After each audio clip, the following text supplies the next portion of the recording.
Good evening.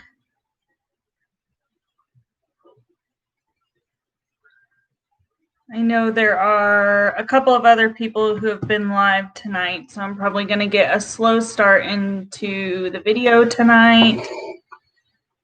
That way anybody who is or was on a different live has just a couple of minutes to get in here.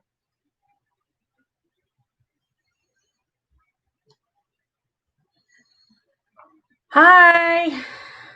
How is everyone doing?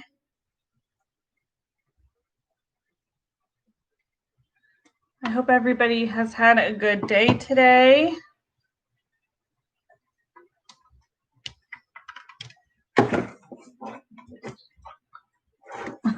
Hey Della, how are you? Yeah, tonight was my first time actually like being a mod.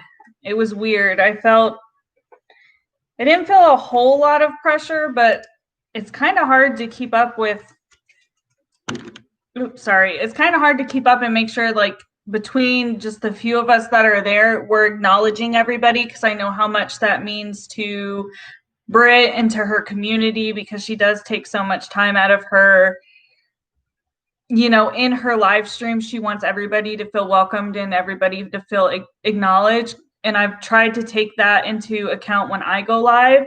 And I didn't think I was going to feel as much pressure as I did, but I was like, oh, did she say hi to her? Do I need to say hi to her? Like, I found myself doing that quite a bit. And I engaged a lot more in like actually commenting to continue the viewers to feel like, they were being heard. And people, I didn't realize that's how much pressure mods feel. Maybe not every mod feels that way. Maybe it kind of just depends on you as a person. And like, I don't know. I think if you are an actual YouTuber, maybe it also is a little bit different, because you know how much engagement means.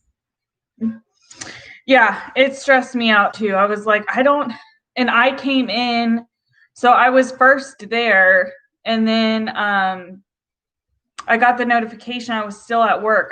My office moved buildings today, so today was a pretty stressful day at work for me. And I got the notification, so I opened my phone, and it was Britt's live. I didn't even pay attention to what I was opening, and I was like, oh, crap. So I quick told her, I was like, I'm going to be in and out for like the first 30 minutes until I get home.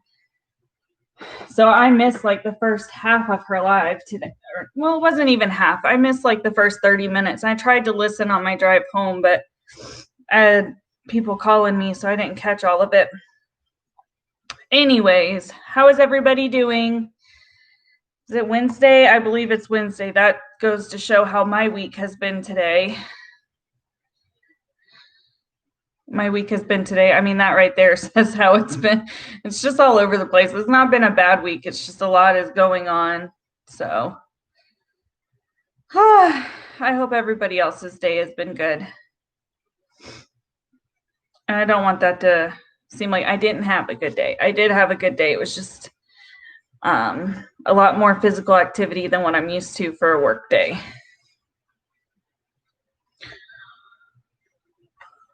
So I'm probably going to give it like another minute or so just to see if anybody else comes in. I know Little Red is still on a live, and I don't know if anybody else is.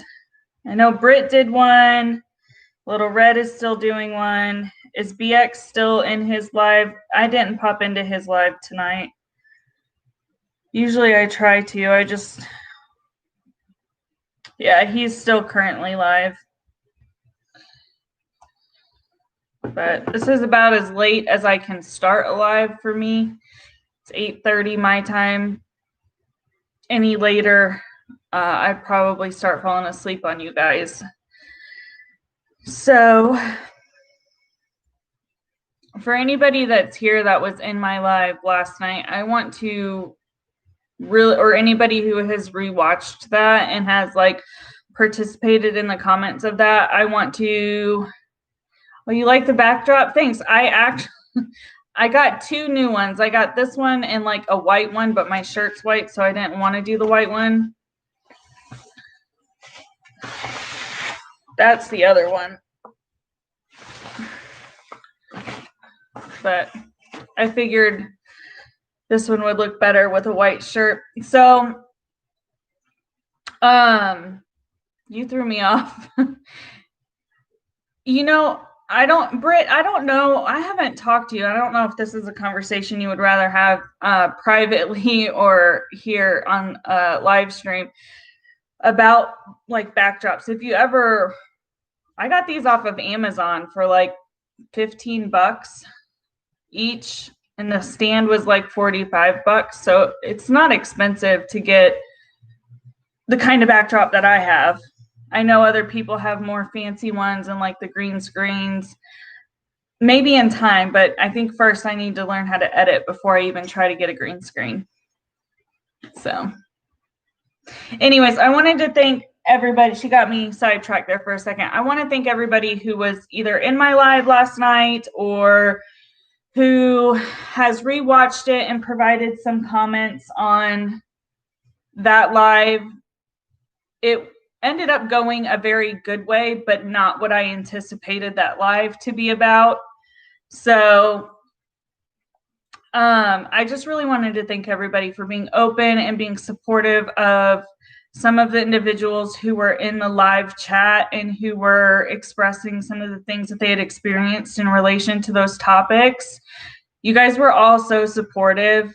And that's really, whenever I discuss things like that, that's kind of what I expect from a community that I build.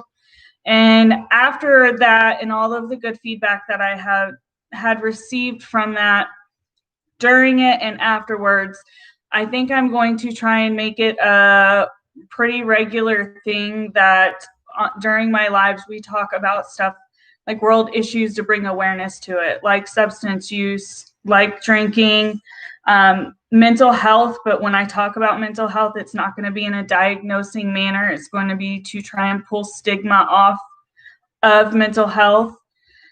So I just wanted to let you know that that is something that I am probably going to start implementing. I'm not sure what day of the week it'll be, if it'll just be random like the rest of my channel is. We'll just see. I just wanted to say thank you and kind of let you guys know that that is something I'm probably going to start doing moving forward. You may get one. Yeah. So the reason I prefer to have backdrops is because my dogs, to be quite honest. Like, I know you have Axel, and he's gorgeous, and he always makes his little cameos. If I have my door open and the dogs can have access to being in here, they will be distracting because they're going to come behind me and they're going to be on the bed, or they're going to start roughhousing.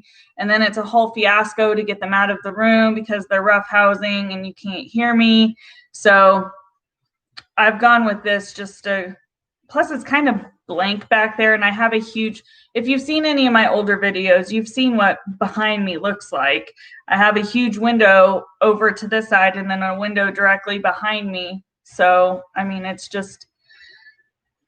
boring. There's nothing pretty to look at, and it's not super organized back there. My bed's always like lumpy because the dogs jump up there. And there's always dog hair flying around. So that's why I kind of just decided that it would probably be in my better interest to go ahead and get one. Anyways, so last night we did end up talking about, we started to get into the topic at hand, which I was going to, I think that's what most people's bedrooms sound like, to be honest. I was intended, eventually I'll get my thoughts together and I won't be all over the place for this live. So yesterday when I went live, I had intended to discuss some of the points that Katie had made in her live the night before that. So 2 nights ago, the one that she hasn't deleted. We started to talk about it, and then some people were making some comments. and we ended up getting totally off track and talking about substance use and the dangers of it and how unknown it is even in today's society. So at the end of that, I had said, if you guys still wanted this, I would go live tonight. And several of you guys said you did, because unlike how I typically report on things, I actually took notes for that video.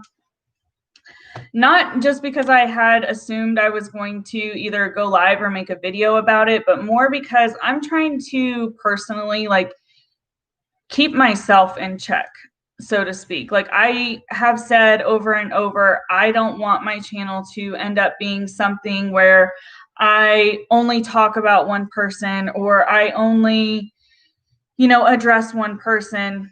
And I know I haven't, but she is a repeated theme. And the reason I have been able to feel okay with it is because of the content that she's talking about. Unlike her, I actually have knowledge and experience both professionally and personally with abuse and neglect of children. So if somebody's going to talk about it, it should be somebody who is somewhat educated, so they're not using the incorrect terminology, which I have addressed. And I told you guys in my live last night that I had left a comment on her video telling her, asking her to make sure that she distinguishes the difference between custody and parental rights, because they're two very different things.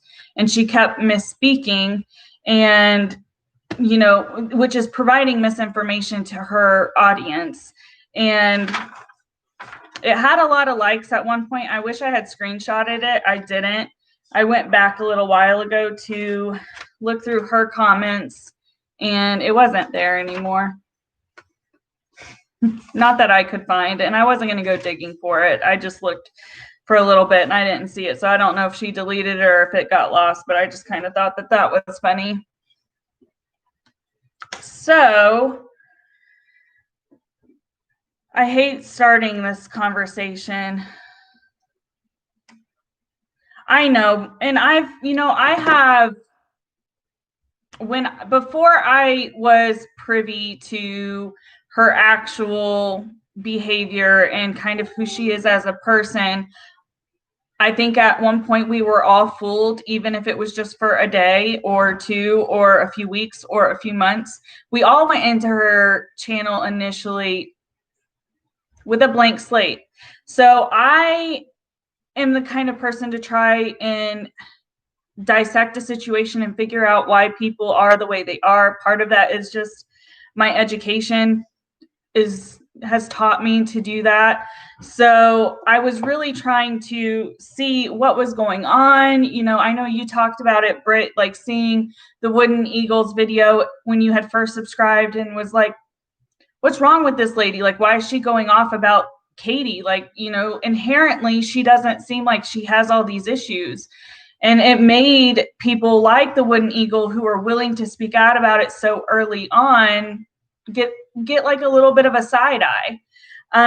So I was one of those people. So when I started watching her and I saw that, I was like, okay, well, I'm not going to come at her, because I knew all these other channels were coming at her. I wasn't trying to be her friend.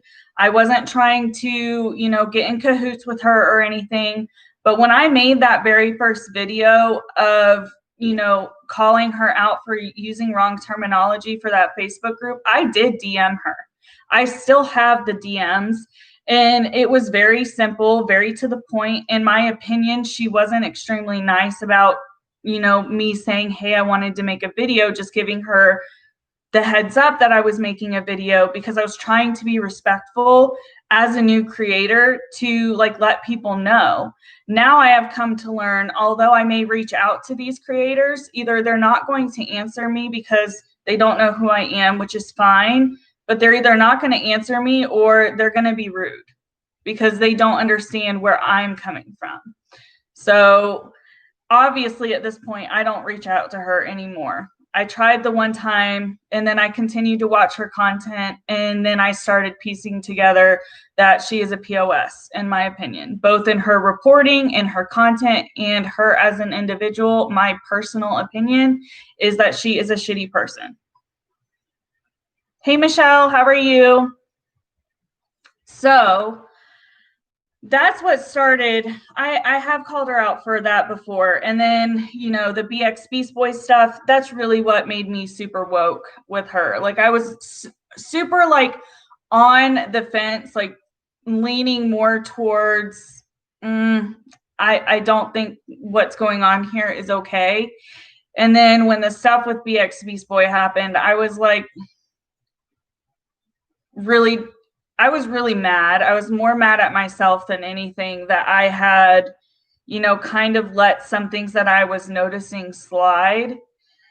So as things have progressed, she's continued to go down this rabbit hole. We're all aware of what she's doing.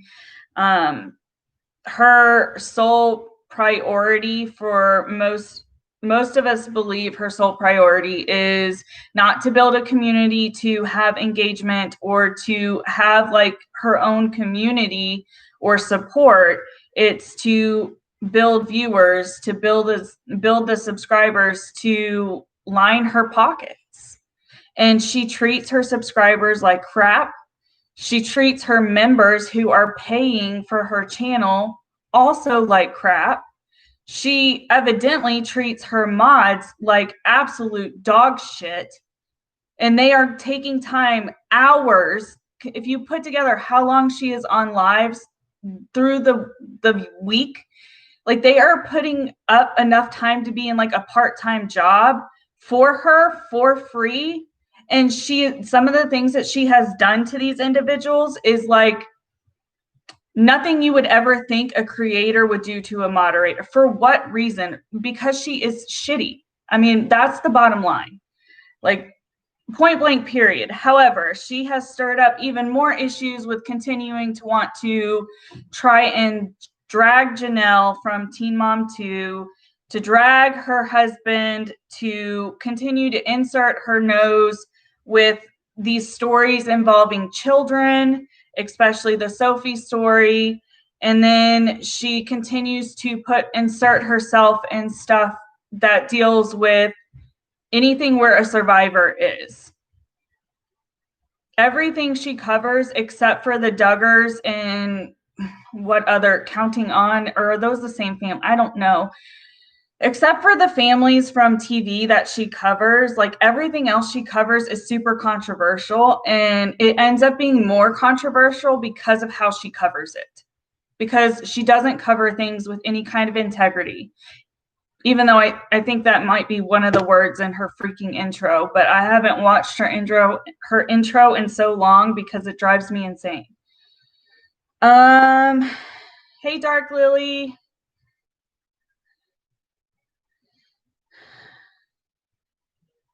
Yeah, the BX thing definitely did put most people over the edge, because he had been very, like, she had already had some scandals happen to that point, and BX hadn't.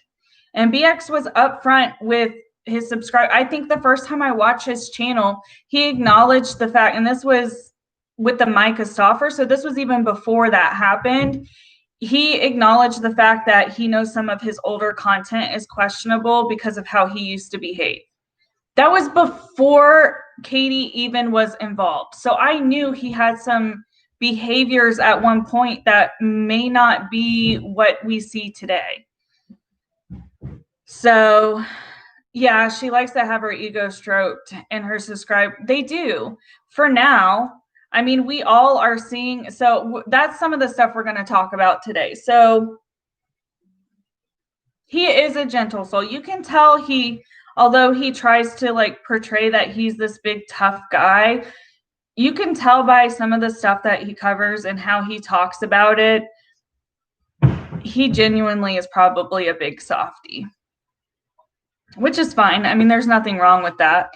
I didn't mean that in a negative way. But today I wanted to talk about that live that she had put out about the Sophie stuff. I don't know if any of you or some of you were here for the extremely long live I did on Sunday, where I talked about the Sophie stuff and from an unbiased point from my professional history. If you haven't watched that, I would suggest watching that because it really does provide what it's like, or at least cases that I have dealt with that are similar to that in the professional world. But I understand if you haven't, it is lengthy. The whole live is like 3 hours. The only part that I really talk about Sophie and relating it to working in child welfare is the first hour and a half. The rest of it, I believe some of it was about Katie, some of it was about my dogs. It was kind of all over the place, kind of like my whole channel.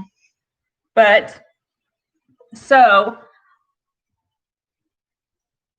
I took a ton of notes when I watched her video. And this goes on for like 3 pages, where I verbatimly quoted stuff that I wanted to kind of point out and just talk briefly about. And then I also watched Josh from the Dad Challenge podcast. I watched his video of his interview with Michael that we can also talk about. Okay. So my notes are kind of all over the place because I listened to it and then I started taking notes because I was like, you know what? I want to be able to piece together like where her inconsistencies lie. If I'm going to talk about this, I need to be able to actually talk about it like point blank and not like, oh, I think I remember it this way. I wanted to legitimately have it down. So I know for like the first 5 or 10 minutes of this live, she is upset that there had to have been a YouTube glitch because there were not enough people in her live, that the numbers she was seeing were not reflective of the kind of numbers she usually gets. So a lot of her first 5-10 minutes were her talking about that, which, I mean, if you have any kind of criticism of Katie, one of them would probably be that she consistently is bothering Team YouTube or complaining about YouTube because she doesn't think that her content is getting the attention it deserves. So she started and was like saying that stuff along the lines of a friend of Mr. Jake's reached out to her, and this may not be in chronological order. I do want to say that, but she did make a point. One of the first notes I have is that she said that a friend of Mr. Jake reached out to her and gave her some information, but shortly after, that person's stuff had disappeared. I don't think she clarified if it was like the message disappeared or the user disappeared. I don't know why she makes statements like that. And that's kind of a talking point I wanted to have with you guys. What would be the point for her to, or any creator, to say so-and-so's maybe friend reached out to me, but I don't have anything to provide because it wasn't there and it disappeared? To me, I don't see why she said that, except for maybe to allude to the fact that she was talking to people on the mom's side. Because from what I have seen objectively, the mom, the boyfriend, everybody on that side of the family is not really being upfront with social media, and they have that right. They have that choice. So I don't know if she was trying to boost or boast about the fact that maybe she had contacts that other people didn't. I don't know if that was the vibe she was trying to send. I really didn't understand why she said that, because the fact that they disappeared to me makes it seem like it was probably somebody who was not who they said they were. I don't understand if someone was trying to reach out to her and give her information or provide their perspective, why they would go away. Like why they would just delete before she had a chance to respond or before they had a chance to communicate. And it seems kind of like somebody was maybe just poking fun at her in a way, like trying to get her to engage with them. Then she starts talking about Michael's wife. One of the things that she brings up is that, well, I don't even know if they're married because I couldn't find a marriage certificate. I don't know any YouTuber who is a tea channel or a drama channel or whatever she wants to claim she is in the moment, investigative journalist, whatever. Like, I don't know of anyone who I have ever watched on YouTube to ever go to the lengths of trying to locate somebody's marriage certificate. What barrier does that, like, what substance does that bring to you telling your opinion? Which is the problem, because her whole video is, all of her videos on this are her opinion, and the way that she represents it is, this is fact, this is what I found out, blah, blah, blah, blah. No, it's your opinion. And you want to sit there and judge people for talking about it and providing their opinion and not providing receipts. Well, you want to continue to sit here and say, there's been X number of CPS reports. Where are you getting those results? I want to know that, because in the state I worked in, only the parents, not the families, only the parents, the legal parents could get copies of those reports. And even then, it would be redacted for the parent's household it wasn't on. I don't know if that's how Texas operates, but that stuff is super confidential. So I want to know if that was released in one of the court things that I didn't hear, or if it was released publicly. But nobody seems to have the actual evidence to show to anybody. So why does she continue to spew this stuff? Say you need to have your facts before you talk about it, and then she can't even produce it herself. Like that, there is a huge hypocrisy, and it's super frustrating. It is so frustrating. She's also the only person who ever got a cease and desist from Tati. Look at how many people talked about Tati. Did she really send her a cease and desist, though? Or did she just say that? I'm curious, because I don't remember that. No, I know she pulled the background check on her, and I also know she pulled this family, this man and his wife, she pulled their freaking bankruptcy information and put that out for everybody to see. If anything, it substantiates why he needed money more than anything, rather than trying to spin it in the fact that, oh, he is poor with money. You don't know that, but you want to send it out to your viewers and the people who are dumb enough to listen to everything you say as gospel, that you are going to say he's bad with money, he's already claimed bankruptcy, flash it on the screen. You're a disgusting person. Like, that's disgusting behavior. She claims she got one.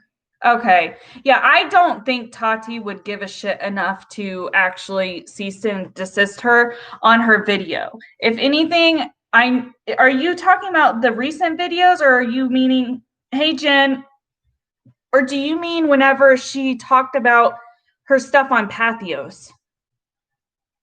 Which one are you referring to, Britt? Because I don't know what, I never knew what Pathos was until all of these people started talking about Pathos. Yeah, it must have been from the Pathos thing when she discredited her vitamins. I wouldn't be surprised if she got one then, because that was when Tati was up and coming with her brand, with Halo Beauty. I wouldn't have been surprised if she did then. But now I don't. And even then, like, again, I didn't know what Pathos was. Do we really think that, like, Tati's PR team is sitting there Googling for some article site? I'm assuming. I might be making an ass of myself by saying that, because I don't know what it is. But it's a blog post, right? Like, why would they go through that? I don't know. She's full of so many lies that I could see. I could see, in my opinion, I'm going to be careful by how I word this. In my opinion, I could see her lying about something like that just to have people who maybe hop on her channel hear her say that Tati sent her a cease and desist. Does that make sense? Hey, Amanda. Yeah, thank you. Thank you. A lot of people like this background. I don't think, see, and that's the thing, Britt, like most of us don't believe what comes out of Katie's mouth. The only problem I have is for the people who are who do believe her. I honestly hope to some extent that they stumble on my videos or they stumble on your videos or on BXB's Boys or on Josh's or on Sloan's, on any of these channels. And Josh and Sloan haven't even called her out. So I'm not even saying just to hear us nitpick her specifically, but to contradict her content because she puts out stuff that's not accurate all of the time. I just want them to see that her word is not gospel. And people who follow her and who are actual supporters of her, I get the feeling that they genuinely think that she's being honest and that she's doing her due diligence and that she's doing her research, which we all know that she's really not. She wouldn't be misspeaking and providing misinformation on the simplest of terms if she was doing those things. Hey, Lisa. Katie is so desperate for attention that she is willing to spend on everyone, including herself, just so she won't be forgotten for the day. I agree with you. I do. I think she's trying to kind of stay relevant. And at this time, like all she's getting is negative attention. So she doesn't even care. And she's just like, well, if I'm going to be one of those people who are known to be a troll, I might as well take advantage of it. But at the same time, she's trying to combat that. So she's not even like, if she wants to be a troll like Nikocado Avocado, own it. Commit to it. Stop doing this kind of trolly behavior, but presenting it as, at least it's very obvious with Nick's stuff that he is a troll. I was looking at her social blade and it says she had almost 26K views yesterday. Peter Mon's drama channel had 32, but he has like 100,000 more followers. That is suspect to me. I pulled up her social blade in my live yesterday, and although I didn't show it on the screen because I'm illiterate when it comes to stuff like this and don't know how to, I talked to you guys about how literally every 4 weeks she randomly gains 1,000 subscribers, and there's no drop off in there. There's no I don't know if it's because once you hit a certain milestone, it doesn't show like every subscriber, but it's still suspicious the amount of time that it's taking 4 or 5 weeks for her to gain 1,000 subscribers. Well, that's questionable kind of when you have a channel her size. But even if you take the amount of subscribers she has and you reflect it upon her views, some of her videos, I mean, I didn't do this yesterday and I haven't done it in a few weeks, but a few weeks ago when I looked and I scrolled through, some of her videos were only getting like 20K. Some even only got like 10K. That's crazy. Like for having 130 subscribers, like that's not even, is that a third? I'm bad at math. Is that like a third of her following? That's suspicious.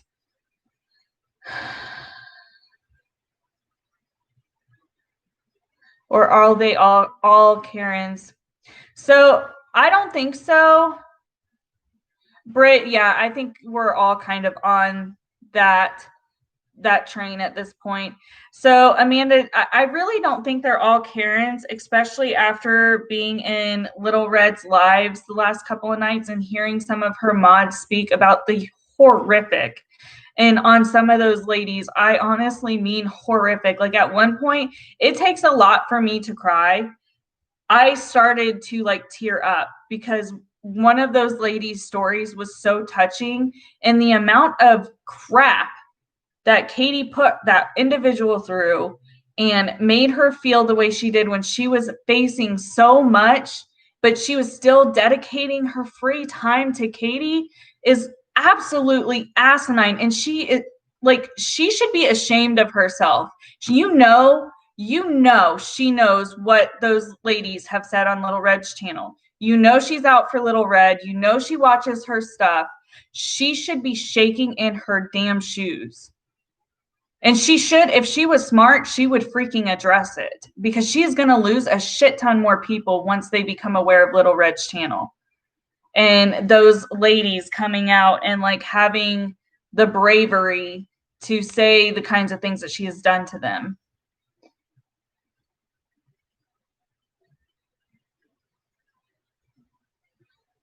Dark Lily says, as a new YouTube person, I can say we do believe it until we take the time to investigate. And I mean, we all do. Even there have been some like people who have their own YouTube channels, like BX, like myself, like Britt, like many others who subscribe to her BS at one time. At least Nick knows he's wacky. Yeah, she thinks she can be Trish. Well, she's not going to be Trisha Paytas, because one of the things, and I'm not saying this to be mean, but Trisha Paytas had somewhat of a career, a well-known career in the sex work industry before she came to YouTube. So she kind of had an existing platform to some extent.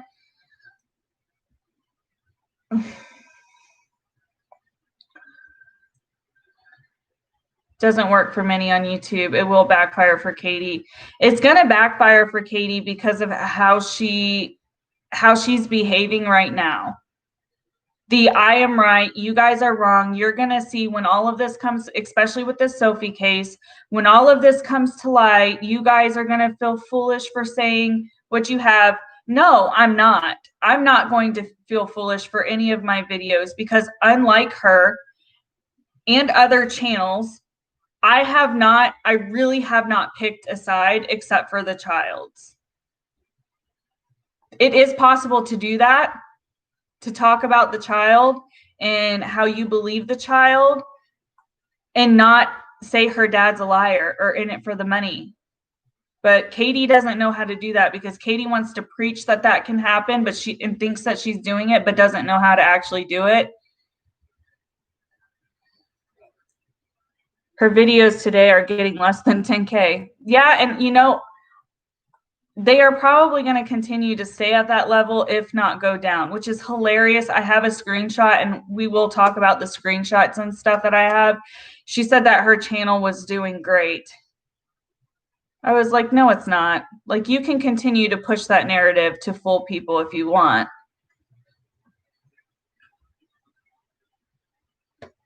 Purchase views. Yeah, and do you know who it was, Britt, who was, it might have been Little Red. It probably was, because she goes on live so often. Her or Tina said how my hair is all kinds of wacky, said that we all know she donated the money and said it was from her AdSense from YouTube. However, I've always been under the impression that you don't get your YouTube check until the end of the month from the previous month. And Tina or Lil Red or somebody on one of their lives said that it was impossible for her to have done that. And then if you look at it, like, she is trying to claim that she made $850 off of just 2 videos. If that was legitimate, she is making a crap ton of money.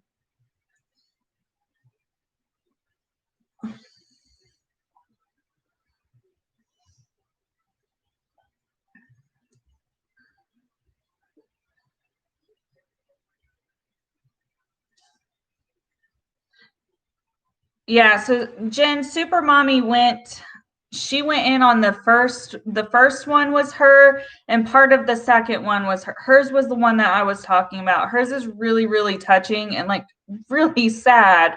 And then especially because it's still affecting her. I don't want to talk about her actual story because I don't want to take that from Super Mommy or from Little Red. Like, Little Red is the one who they felt comfortable providing that information and streaming that information with. So I don't want to breach their trust by talking about it, because I was in one of the lives and I asked if it would be okay if I promoted them without actually retelling their stories, and everybody was okay with that. But some of the other ladies as well are there was another girl, I can't remember her name, but she seemed rather young, and her story is she was very vulnerable with Katie and even with Little Red in her chat and what she disclosed. And I mean, it's like, how could you, especially when Katie wants to claim she's an advocate and she's done all this terrible stuff to these people. I mean, we see it in her content, we see it in her behavior, we see it on her lives, but to actually like hear these people who did nothing but give her time and for free and everything, it's just disgusting. Hardcore, her supporters really are. It's strange. Maybe they're all relative of hers, or hubby has multiple accounts. So I kind of find it funny, Lisa. And I know Britt recently talked about in her live today how she's gotten some people like calling her out saying she's trying to gain her channel off of Katie's name. I have talked about Katie a shit ton more than Britt has, and I have been way more mean, especially in my lives. I have been way more mean and critical of her than Britt ever has. Britt has remained very respectful in talking about her. There's been times where I haven't, and people aren't coming to my channel and giving me shit because people don't know about me. And that's, like I said, like, don't take that as me like being, oh, people don't know about me. I don't care that people don't know about me. The ones that I have here are the ones I care about. And if more come, then great. If more don't come, I'm totally cool with that. You guys are a great community, and I appreciate every single one of you. But Britt has proven that she is everything Katie's not, and Britt has started to gain subscribers quickly, and Katie is aware of that, and Katie's scared of that. So that's why she's sending her little mods and her minions after Katie. I'm a paying member, and once you're you're stuck for 3 months. I asked her if it was always contentious live chats. You were shushed. Like they timed you out. Is that what you mean? That's gross. Like, if you're not going to respect the people who are willing to pay you money, what kind of person are you? Like, you are a shoddy business person, because a YouTube channel, when you're making money, is a business. I know a lot of people don't look at it that way or don't think of it that way unless you are, earning money, which I'm not, but it is a business situation. And that would be like a customer coming into a store with an item that was obviously clearly defective and packaging not opened or anything, trying to return it or even exchange it, and being told you didn't buy that here, even though it specifically has the name of the company on there. Yeah, I don't want anybody to ever feel like they can't watch Katie, or, that I'm going to think less of you if you watch Katie. I watch Katie to know what the hell she's doing. And I know that in a sense, like I'm, giving her money to some degree. I'm aware of that. But at the same time, like, I wouldn't be able to provide the kind of content and commentary that some of you guys want without watching it. I wouldn't be able to be reporting to you guys from an honest standpoint if I didn't. Let me tell you something. She said earlier this year she is receiving a monthly check. No, I know. You didn't have to tell me that. I have worked in child welfare. I'm a social worker. Most of you guys are aware of that. So I know how our systems work. And although they may differ in some things, most things remain the same. Her son gets SSI. I know he does. And I have heard her say that her nurses are paid for because of the SSI. She doesn't have to say it. People who who work in any kind of field like this know what she's doing and know what's going on. Hey, Petra.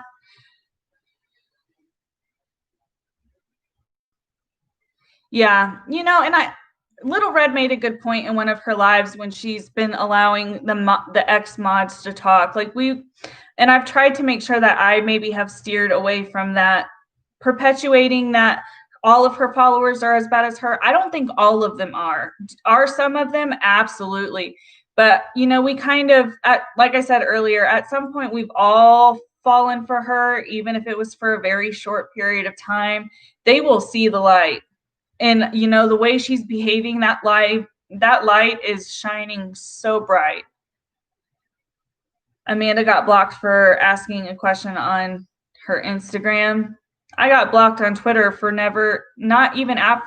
This was like 2 weeks ago, maybe. I got blocked after I made my first very harder video on her. I got blocked. I don't know if it was that or because I commented on Mysterious T's tweet and agreed with them. Yeah, you learn to ask no questions because they don't get answered, or you get deleted or timed out, or, you know, you can send her money and she'll say, I'm not going to answer that. Thanks, though. Like, that's just crappy. It's crappy behavior as a creator.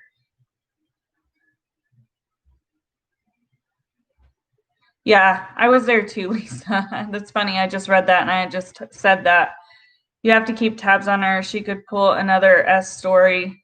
Well, yeah. So what I find interesting is if you've noticed, every time she is covered, not every time she's gotten major backlash from what she has said about Sophie, she is coming out with her own story. She is trying to bring awareness about this crappy business family in Missouri. I mean, every time she does one that's going to get her a lot of backlash, and it does get her a lot of backlash, she is then pumping out something else to kind of contradict and say, oh no, look, I'm a good person. Like, that's what she's doing. She's vile, yeah. Along with her saying she wouldn't respond to anyone unless they sent her cat. Yeah, I saw that. That was one of her Q&As that she did. She said she's only going to answer the questions from people who send her super chats. And it's like, well, how do you think some people can't afford that? And she wants to sit there and say she's so happy she can give back to her community because she knows how hard things are right now with the pandemic and everything. And then she does stuff like that. It's like, how money hungry are you going to, like, how much are you going to push it out there? Like, we all know you're money hungry, but how much are you going to, like, let us see that that's who you really are? People will catch on eventually. I agree. It's slowly starting to happen. Her mods are dropping off. Her members only chats are starting to criticize her. Bye, Britt. Have a good night. Thank you for joining for a little bit.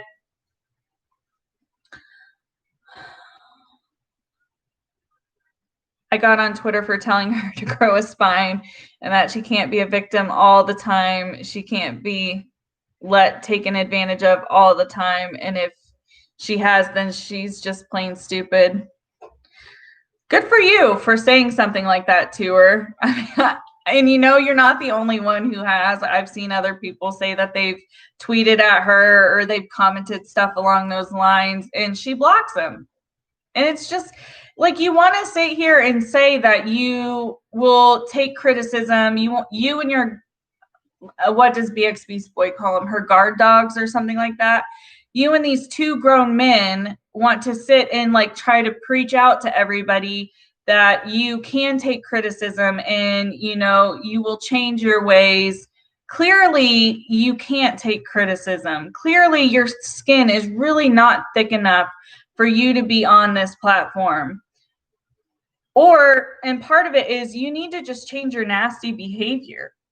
I mean, she wouldn't get half the criticism she gets if she would just change the way that she reports on stuff and like stay in her own lane. Jen, was that the night she told thank you for trolling but never? Yeah, I believe that is the same one. You know, she's done it more than once. It's not just a one-time thing. So let's get into some of these notes that I have, because I took a lot of them. And then I probably won't pay super close attention to the chat while I go through some of this stuff. Just because I want to get through it. This is why I got on this live, and then we can chat more afterwards. So we talked about some of these and just like how we were talking. Was she started talking about the appearance and like the relationship of Courtney and Michael. And like I had said, just because you can't find a marriage certificate doesn't mean that they're not legally married. They may not be legally married. They may be common law married, but they could have gotten married in a different state and you wouldn't have been able to find their marriage certificate in that county. Like, I don't think Katie thinks beyond these things. And so when she sits there, she should be making those comments. Like, for constructive criticism, if she watches this or any of her stands watch this, she could very well report the stuff that she's reporting, but she needs to provide the full context. She can't say, well, I looked for their marriage certificate and I couldn't find it, insinuating that they're not married and they're lying. No, there's common law marriage, which I think she might have said something, or that could have been a comment I read. There's common law marriage. She could have said, I checked every single state, and couldn't find their marriage certificate, which I doubt she did. Or she can say, I checked where they're at and I couldn't find one, rather than just this sentence, I couldn't find one. When you are under as much scrutiny as she is, it is very important for her to cross all of her T's and dot all of her I's. Then she says that she heard somewhere that Courtney and Michael had been planning this since June because they were in a financial bind. And then she starts saying how Courtney has a background in acting and modeling, therefore, in like giving credit to the fact that Sophie was coached, according to her. I have talked about this and everybody has talked about this. If you've seen that video, it is very unlikely that that was coached behavior. I know that there allegedly is this site guy who has a channel who talked about this and has a psychology degree or something of those lines. I didn't watch his video. I went to go watch it and then I ran out of time for this live, but it's kind of, his title might be clickbait. I don't know, but it's kind of like insinuating that he could see where her behaviors maybe have been coached. As I said in my 3-hour live stream, although I don't have the credentials he does, I have, and he wants to talk how CPS is a piece of shit. They're not. Do they get a bad rap? Are there bad workers? Are there bad laws that keep these workers from doing their jobs? Yes, there are. Am I saying every state and every county has good CPS? No, I'm not. But I have seen that work. I have done that work. And I did everything and I never let up until I knew a child who I thought was unsafe was in a safe situation. Can I say that everybody's like that? No. I know that I was like that, and I don't want people to think that because they may have had one bad experience with CPS that they're all like that. Laws have changed. Things are in place. Depends on your state. But I don't appreciate a professional speaking poorly about another profession. Could there be change? Absolutely. But do psychologists and psychiatrists misdiagnose clients every day? But you don't see other people putting them on blast for that. So I didn't appreciate that he did that. And at that point, I was just like, I can't watch this right now. I had to get on live anyways. And who knows? However, if you've seen that video, I believe it's legit. I have seen the difference between a coached child and an uncoached child. She did not appear coached. Then Katie goes on to show a photo of Michael and Courtney together, a photo from a few years ago, and then probably pulled the worst possible photo of the two of them, insinuating that they were on drugs. Do they both look rough? Yes, they do. But again, we all have bad pictures, and they are being very publicized. So if you watched the video of him on Skype or you've seen any of his videos, he does not look like that photo that Katie showed. His face is not really sunken in that much. His eyes are not dark like that. So I don't know if there was some editing going on or if it was just a photo that she pulled that was at a bad quality, or if it was just a bad photo taken. But to take a picture that was of poor taste and insinuate that they are using drugs is asinine. Like, why are Katie wants to continue to say that she's not picking sides, but yes, she is only bringing down the dad. She is only judging and putting out information about the dad. She not once has hardly covered the mom. She has not once criticized the mom. She has not once brought any information against the mom.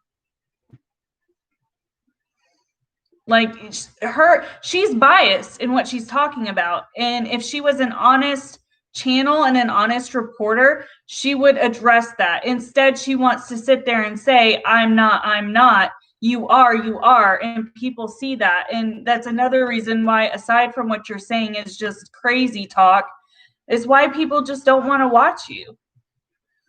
I'm going to try and catch up with the chat real quick. Otherwise, I won't be able to. I don't know if she's lurking in the shadows. I think Uni doesn't even watch her crap either. She just calls him up. I've wondered about that too, because if he had any brain cells, he wouldn't. But, he's not the best individual himself. Like, who has a piece of bread that he talks about being on crack? Like, what the hell is wrong with you? Like, why do that? Like, I don't understand how that, and part of it could be because I don't know how that started, but that's just really weird to me. Not all counties report to the state. The hell is wrong with her? The reason she thinks like this is because she would do some crap like that. She's just an awful person. Yeah.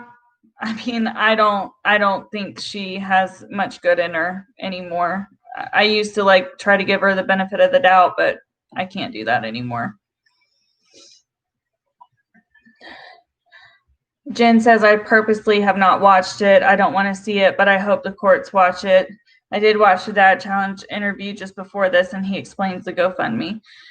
Yeah, I haven't seen the full clip either. I've seen the first half, and that was when Sloan initially reported on it. I got the notification at work and I started playing it, and it just bothered me too much that I didn't want to finish watching that. You don't need to actually listen to it or see it, but if you have, it pushes it even further that this was not faked. And if it comes out that it's fake at one point, well, then we'll deal with it then. I would rather be the YouTuber who stuck up for this girl and didn't ostracize either parent, but called out both parents, say where both parents could be right and could be wrong, but always had the backing of the child, always believed the child, always wanted what was best of the child, and then it turned out that it wasn't true. I don't think that's going to happen, but that's what I would like to be known for. And that's what I am trying to stick up for. That's why I call Katie out on all of this stuff, because she's just being a hypocrite. Since I've covered this, I have said we need to be careful because it can go either way. There's probably truths to each side. Honestly, there probably is. Something has happened to this girl. I do believe she has been touched inappropriately. 100%.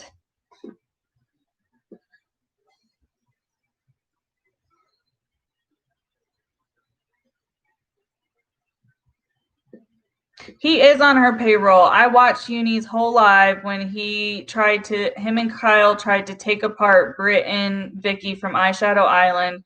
Her and her husband were constantly donating to him. I have the screenshots for it. So many of his ex-wife's supporters jumped on Dad Challenge podcast in order to slam Michael. Are you talking about during the live, Della? I think they just have no non-office jobs, so maybe it had been long, hot, and humid day. I wouldn't look great either. Yeah, I mean, I didn't look great before I hopped on live. I had to redo my whole makeup because I had wiped half of it off on accident, and it just looked a mess. So I redid my makeup for a live. Like, if you had seen me, I've been on here before without makeup. I don't have a problem with being on camera without makeup, but I mean, we can all look really rough. Think of how you look after a heavy night of no sleep or a heavy night of, being driving. I know I have done long drives, or if you go out and you're just up late with your friends, you look super, super tired, which can make you look super rough. I think they have, I already read that. You're right, very biased. Hey, Melly Lynn. I've seen him on lives and he looks decent. He looks like an average dude. He doesn't look like somebody who's cracked out on drugs. I mean, is there a look for that? Depends on what substance you're talking about, to be quite honest. You can look very normal and be on some very hardcore medications, like be abusing medications. So that's not necessarily the best route to take.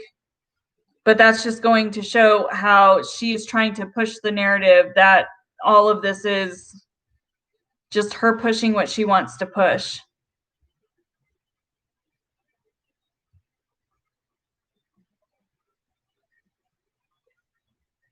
Yeah, I've talked about her snarkiness. It's not snarkiness. It's just her being mean. And, if she wants to call it anything to like try and be cutesy, say, oh, I'm being a bitch. And call it for what it is, because at least people will respect the fact that you're acknowledging that you're being bitchy, rather than try and be cute about it and say, I'm being snarky. And half of her snarkiness that's not what snarky is.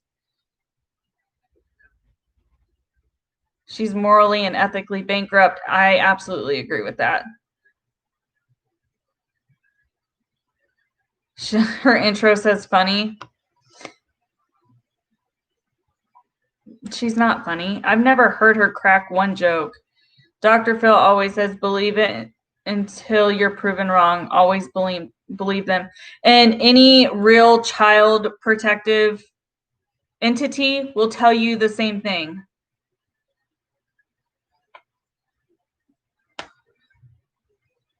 It was on the live. See, I didn't catch it live. I have screenshotted some of the bad comments he got that I wanted to talk about tonight too.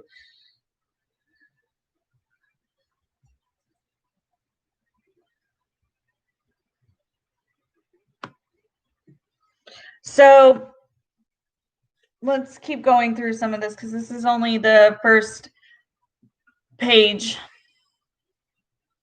Oh, this one got to me. When she was doing this, she said how she's getting harassed and how, she was talking about how she stopped covering it for a while because she got doxxed and her parents got doxxed and her brother got doxxed, which I've talked about that before. Death threats, any like harassing stuff, any doxing, anything like that, nobody should ever do. It does no good to either party. It shouldn't even give the person who's doing it the satisfaction of making them scared or worry. Like, that's not worth it.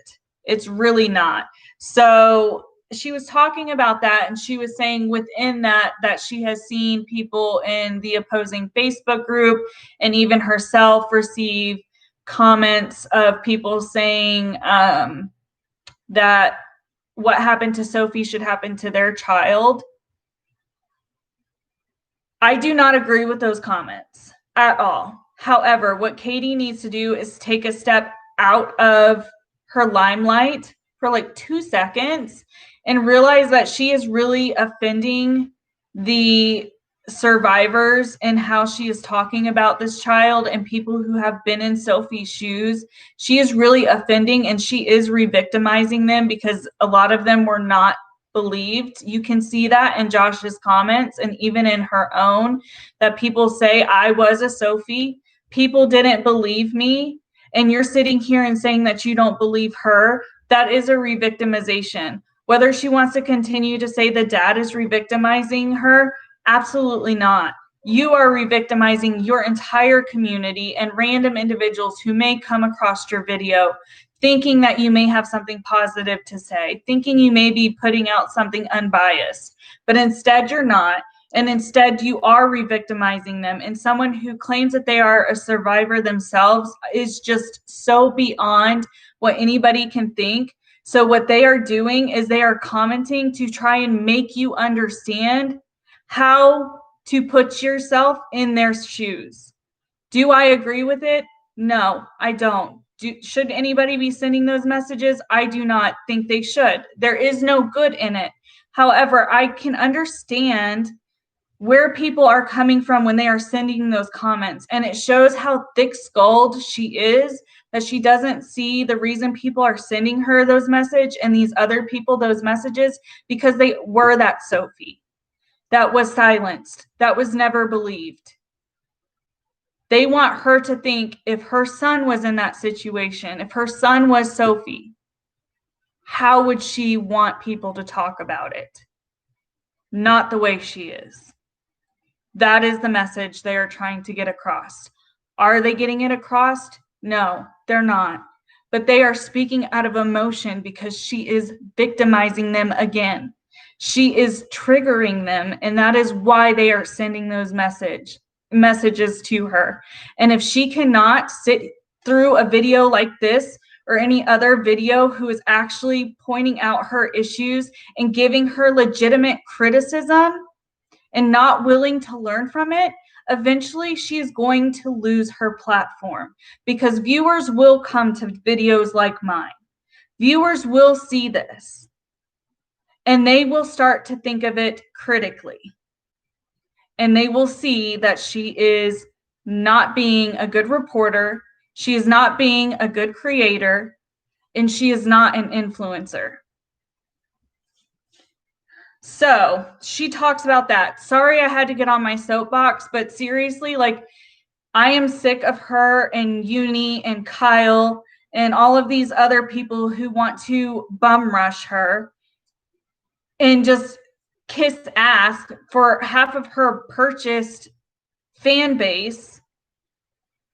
If they want to actually watch videos of people providing criticism, I would like it to be a video like this. I'm not saying my video in particular, but a video where we actually are saying, this is what she said, this is how she should have said it, and this is why she's getting the hate that she's getting. Because I would love to see them pull that apart. And I mean, actually listen to it all the way through, not clip it apart like they did before. Like, actually listen to it, actually learn, teach yourself something. So beyond that, she goes on to saying that she has, that in addition to those messages, that people are, Michael and his wife are pulling apart old tweets of hers and old clips of hers. We all know what clips she's referring to, and how they are misconstruing them. And it just goes to show that she knows what crappy behavior she's done, and she's trying to cover her tracks for any new subs that she's gotten in this time frame, because she's like, don't believe them, don't believe them. It's like, no, that's legitimate what you said, and you've never apologized for it, and the excuse you tried to bring up for it and cover it up was not a worthy excuse, and you know that, and that's why you don't want your new subscribers to go and look at that stuff, because you don't want them to see you for who you actually are.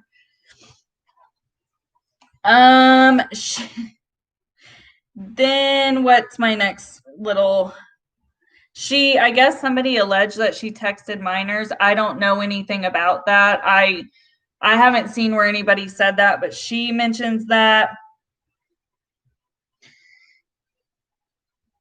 Then she says, what is this?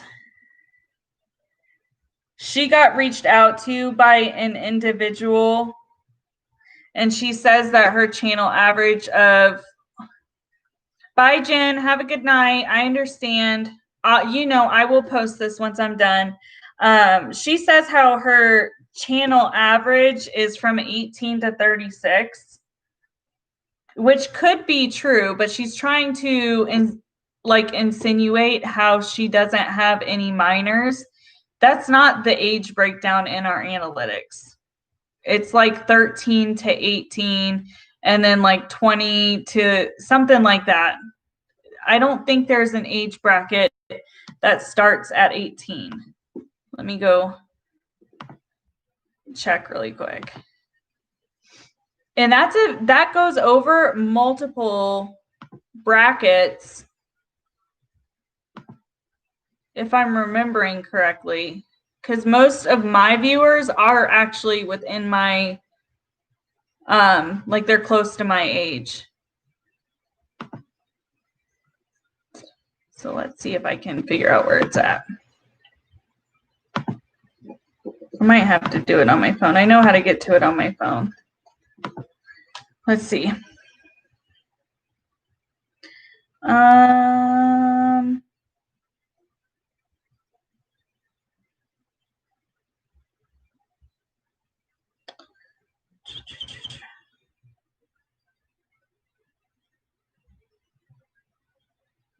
Well, I said that almost any other time when I wouldn't actually need it, would I be able to find it? So, yeah, I'm right. Well, no, I'm actually wrong. So the way that it's broken up is ages 13 to 17, then 18 to 24. So it's broken up in that way, but that would be over 2 different sections that she's saying people are her primary source. My channel average of people watching me are so 35 to 44 is what the app says. And then my next biggest chunk is the 125 to 34. So, which would make sense because that's around my age. So I just found it interesting that she said that large of a group is watching her. So, let's see. What was my other one? Katie also goes on to continue to call out 10 for Life and say how people are providing false information, which is ironic because everything she is spewing could be considered false information, and how talking about the release conversation that was confidential. And she says 2 different things. She says it's confidential, but she refers to 2 different positions. She refers to an attorney ad litem and an amicus attorney. I do not know if these words are interchangeable in Texas. So it could be that they are an interchangeable term. I wouldn't imagine that they are. And from what 10 to Life, posted was that an attorney ad litem does have confidentiality, but an amicus attorney does not. So take that what you will with it. If you're super interested, you can Google the difference. I personally did not Google the difference. There might not be one, but there's a potential fact that she could be spewing misinformation by just using those 2 different terms if they don't mean the same thing.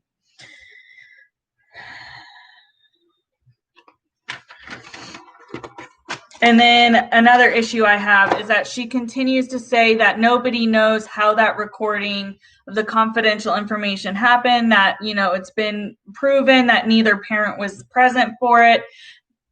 So she says that, and then she's like, but how did he get it and give it to her? Why? That's my problem. Why do you continue to assume? Do you know he is the one who actually gave it to her? Or are you just assuming that he gave it to her? Because if it's an assumption of yours, you should tell your audience that it's an assumption. You shouldn't say that it is, because it could very well have been a different family member. Could it not have? I mean, it could have been somebody outside of the parents. It could have. Should it have been? No, but like she is just making herself seem more and more unreliable because she is just making she's making these statements without realizing that she is stating them as fact, even though they're not facts, they're her opinions.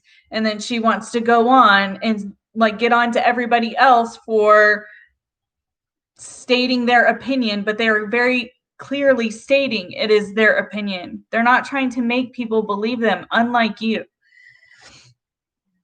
She starts talking about the donations and how, and all the stuff related to the donations and how it's been estimated that, you know, has accumulated hundreds of thousands of dollars from the donations and that none of it is in Michael's name. It's all in Courtney's name.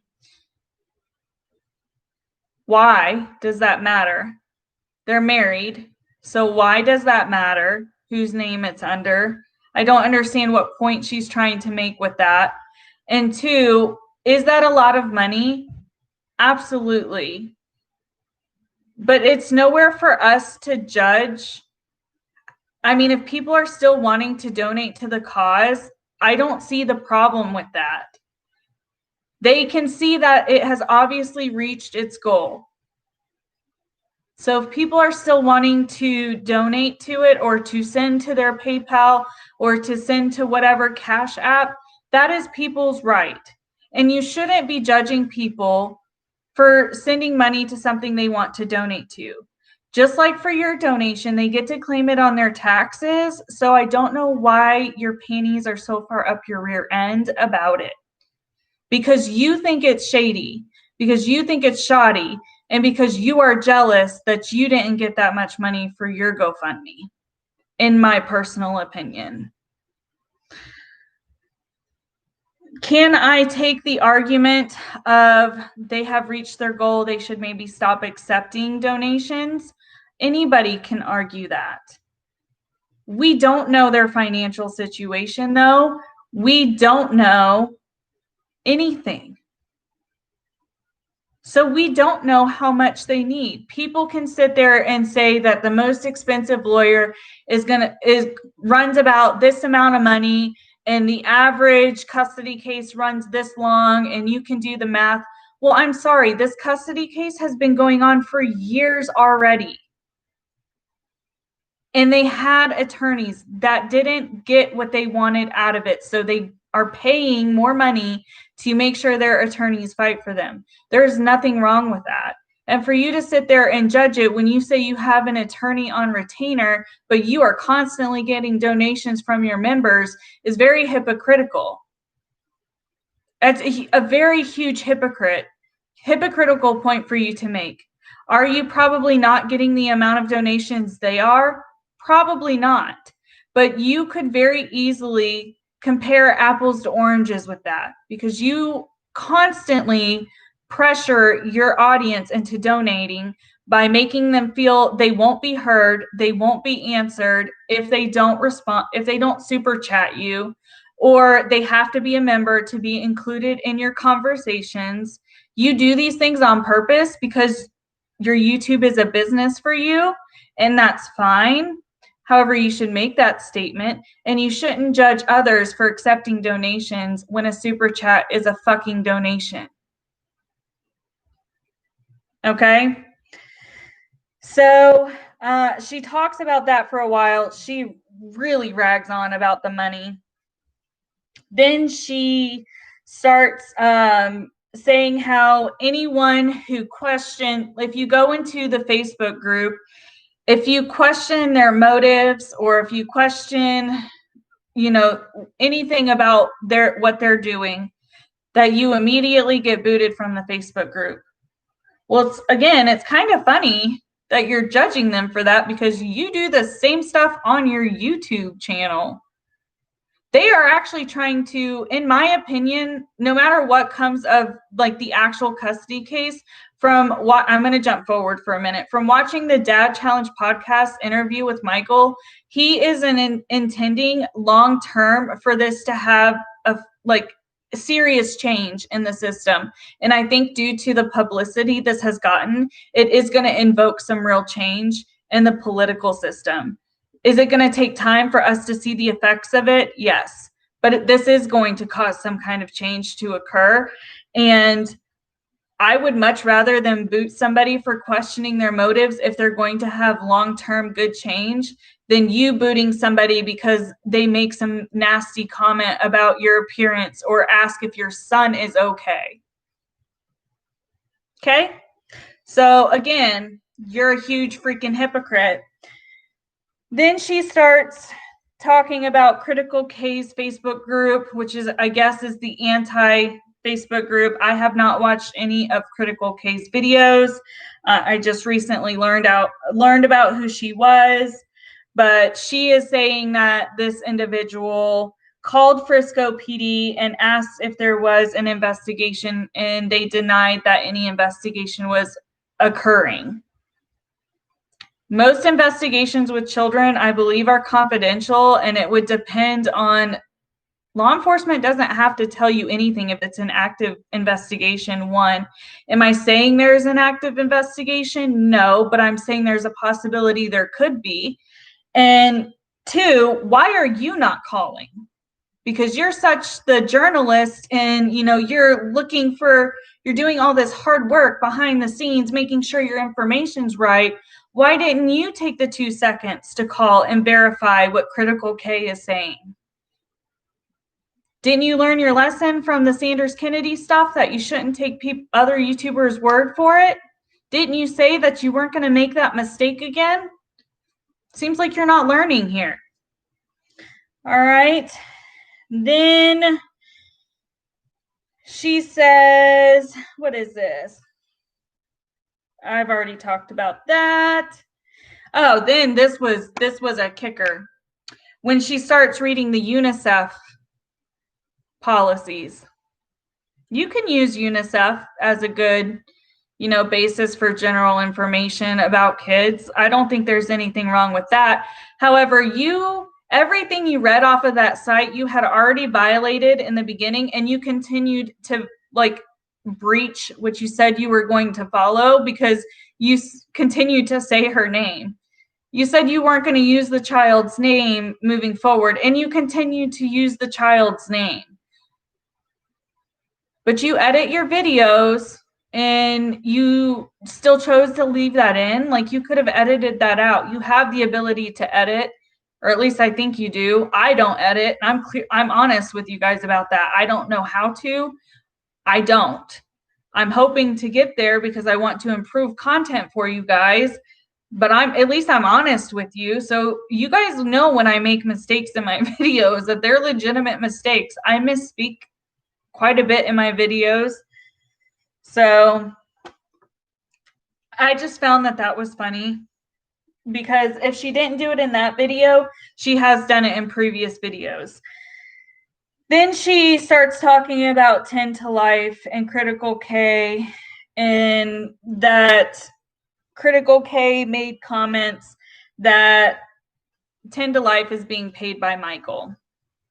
10 to Life made a video saying she was not on the payroll. If you want to be super picky with it, technically she is because she's getting money from doing the videos she's doing or from the coverage and sponsorships, things of that nature. She is getting some kind of financial income.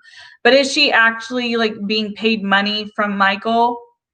Who knows? And who cares?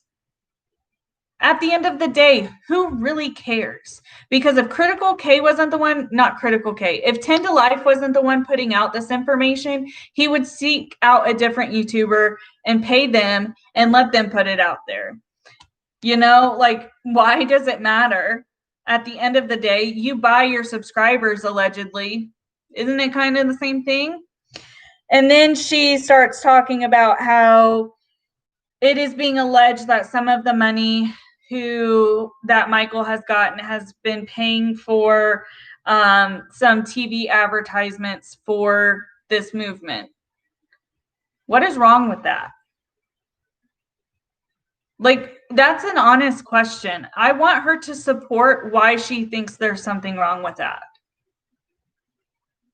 Because I don't see anything wrong with that. If you think he is lying and he's just trying to get money out of this, I still don't see why it's a problem that he is paying for TV advertisement. If you're saying it's because of the donations, once you donate your money to a cause, it is up to that individual to deal with the money for the cause as they see fit. And getting publicity for this child in this moment was all he knew he could do to get change to happen. So I don't see where the issue is. Then she tries to say that the channel 10 to Life had made some false and put out some false information, that she's the one who said the mom had gotten arrested. I have gone back and watched that video, or at least that video response of Annie's, and she very clearly can show that she mentioned she had gotten that information and it may be a possibility, but she continued to ensure that she said it wasn't confirmed. So no, she didn't. That she's the one who released the confidential thing, and that she's the one who put out the information from the hospital alleging what happened at the hotel. I don't see why Katie feels it's necessary to bring down other channels that are starting to thrive on this platform, other than a jealousy issue, because either she's jealous she didn't get the story, or she's afraid that they are going to outrank her in subs. I totally think Katie thinks everything is a competition because she comes at her channel from a business standpoint. It would only make sense that she views everybody else as a competitor.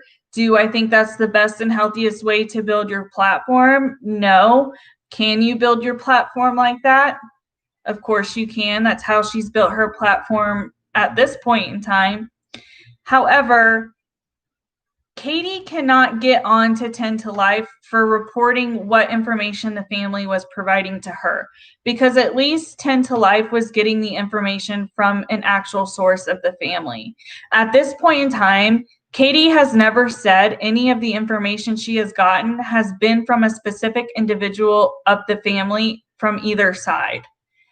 So if you really want to take it, like boil it down, Katie is just spewing shit from her mouth and doesn't have anything to back it up other than another creator. Whereas Annie, 10 to Life, has the family giving her information. So Annie inherently isn't doing anything bad, especially if it came to legitimate reporting. She's reporting what she's being told. She's reporting the story as it is. You're reporting whatever comes to your mind. That's an ethical issue, by the way.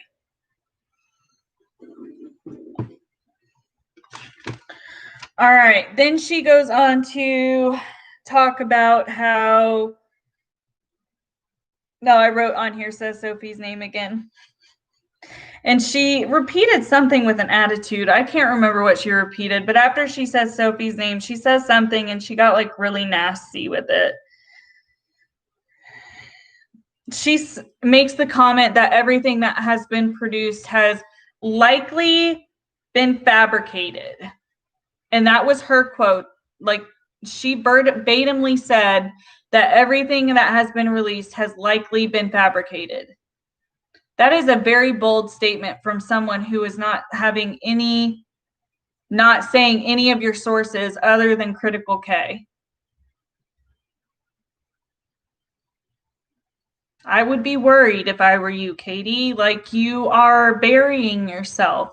Every video you make covering this topic, covering Janelle, covering the Goslings, you are burying yourself because you are talking about children and the welfare and the safety of children, and you don't know a damn thing about it.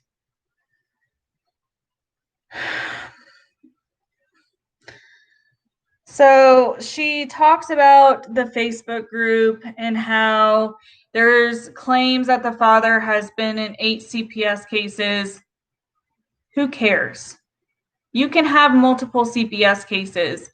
As I said earlier, hi, Rich. As I said earlier, those in Melody, sorry, I'm not paying attention to the chat. I'm going to go back in just a second and read through what you guys have been saying. Most CPS stuff is confidential and only family can get it. So I want to know where this number 8 has come from. Like, did somebody from the family say they've been investigated that many times? Was that brought up in court and I missed it? And what does it matter anyways? Because everybody wants, every time I've heard previous CPS cases, it always ends up being that it was unfounded. So I'm like, if it's unfounded, why are you even mentioning it? Like, yes, it does provide context, but it's not going to provide context to the average Joe Schmo. It's really not. She also talks about how it has been said or alleged that the father was only seeing the children once a month. How does she know that information? Where did that information come from? Like, is she spewing stuff to paint the dad in a bad way from information she's not citing any of her sources? She's not saying she's getting this information from a legitimate source to begin with. Why are people just believing her? She talks about how it is alleged that the father was doctor shopping and took Sophie to seven different ERs over the course of several months. I talked about this in my other live. Is it a possibility that that could be occurring? It is. Unless we see the medical records, I don't know why anybody is talking about how many times this child has gone to the ER. Because no matter which way you want to talk about it, you can sway it in either way without actually having any further like documentation. I don't know why this continues to get brought up. She said that she finally fixed her terminology and said that he lost part of his custody. She said everyone is not buying this because the father has done this so much. And when she said this comment, she meant she was referring to like the judges and law enforcement and everything like that. Who is she to say that they're not buying it? Obviously, a judge is buying it enough to place the children in the father's custody until the next court hearing. So that she made herself look silly enough as it is by saying that, because what has happened totally contradicts that. She talks about how they were allegedly homeless because they were living with his parents. Therefore, they're not homeless. That he hasn't had a job in 5 years. I mean, he can work under the table. I'm not saying that's the best way to work, but you can work under the table. And Josh from the Dad Challenge podcast talks about that with him, and he has been working with his father on the land. So, again, like, why does that matter? And then she starts talking about his bankruptcy, and she puts out how much money he was in bankruptcy, and she shows the form, like she dug so much that she found the form of him against him. Again, I talked about this earlier. I don't know why she did that. She tries to claim that it's a pattern of behavior, that he has gotten himself back into another financial hole. And since they've claimed bankruptcy and it hasn't rolled off yet, that's why they are concocting this movement. That is what she said. It's not what she said. That's what she's alluding to throughout this entire video. I talked about that. She talks about the drug testing and states that the father has had multiple invalid tests, and then states that in the courts they're considered false negatives. So again, this could be how Texas operates. in the state I've worked in, there was never a false negative. It was either negative, invalid, or positive. You got an invalid test, and keep in mind, I was doing urine tests. So you got an invalid urine test if they dunked it in the water and the temperature was off. Or if the whole panel doesn't populate, then you get a new one and you do it again. So I don't know if that's terminology that Texas uses, but if he had an invalid test, I would assume any agency would follow up with another test until they got a conclusive test. Does it make the behavior questionable? Absolutely, but it depends on where the invalidness is coming from. Is it coming from a faulty test, or is it coming from the parent or the individual doing something weird to the test to make it invalid? So talking about that, for anybody, really doesn't do any good to any argument unless you have that additional information. Let's see. She says how the father has shown parts of the restraining order and that it is negative, that she doesn't understand why he posted it because it shows him in a negative light. I don't really see where it shows him in a negative light. And then she talks about how the mother was requesting that from the GoFundMe funds, it is allocated for therapy, psychological testing, funds for courts, all be held from that GoFundMe. I think those are all valid requests. However, Kelly did not choose to make those requests. Her attorneys did. And what I find funny about that is Katie tries to always say she knows everything and she has an attorney on retainer and all of this. She would know that was a decision made by her attorney, not the mother. And she went on to gloat about how the mother had to be right because a caring mother wouldn't say that therapy was required to be a part of the cost, which is hilarious. And then she makes the comment, I put in big stars, states that she's not picking sides, right after she says that the mom couldn't possibly be doing anything wrong because she requested that the kids get therapy in a document that she didn't write. She makes the comment that she is almost 100% positive or something along those lines that at the end of this, somebody's going to get charged with fraud. She also says that the father has said he has 7 attorneys and only 1 can be found on documentation. I don't know why that matters. And that he has enough money and he shouldn't be asking for more. Then she talks about how he was working with the QAnon group and he used the hashtag Save the Children to make sure this story got pushed out there and was heard by as many people as possible. She questions the father for continuing to push this narrative and continue releasing information. She then states she believes he and his wife are in a financial pickle and are doing anything they can to get out of it, and that they want to be famous because they used to blog and he wants to be a country singer. I don't know. That was like verbatim a section of her video. So let's break this down. She questions the father because he's continuing to push the story out into mainstream media. He felt he had nowhere to go, and he has built supporters. He has built a fan base. It would almost be worse if he just abandoned it and never came back and never gave updates. Am I saying I agree with how he has chosen to release some of this information ongoing? I don't agree with some of the stuff he's released. I think the father even kind of feels bad for releasing some of the information he did. However, he felt that he was pinned in a corner. He had gone down every avenue that he knew to go down to try and ensure that his children were safe in the long run, and he felt he wasn't getting the assistance or the answers that he was trying to have, or questions he was trying to have answered.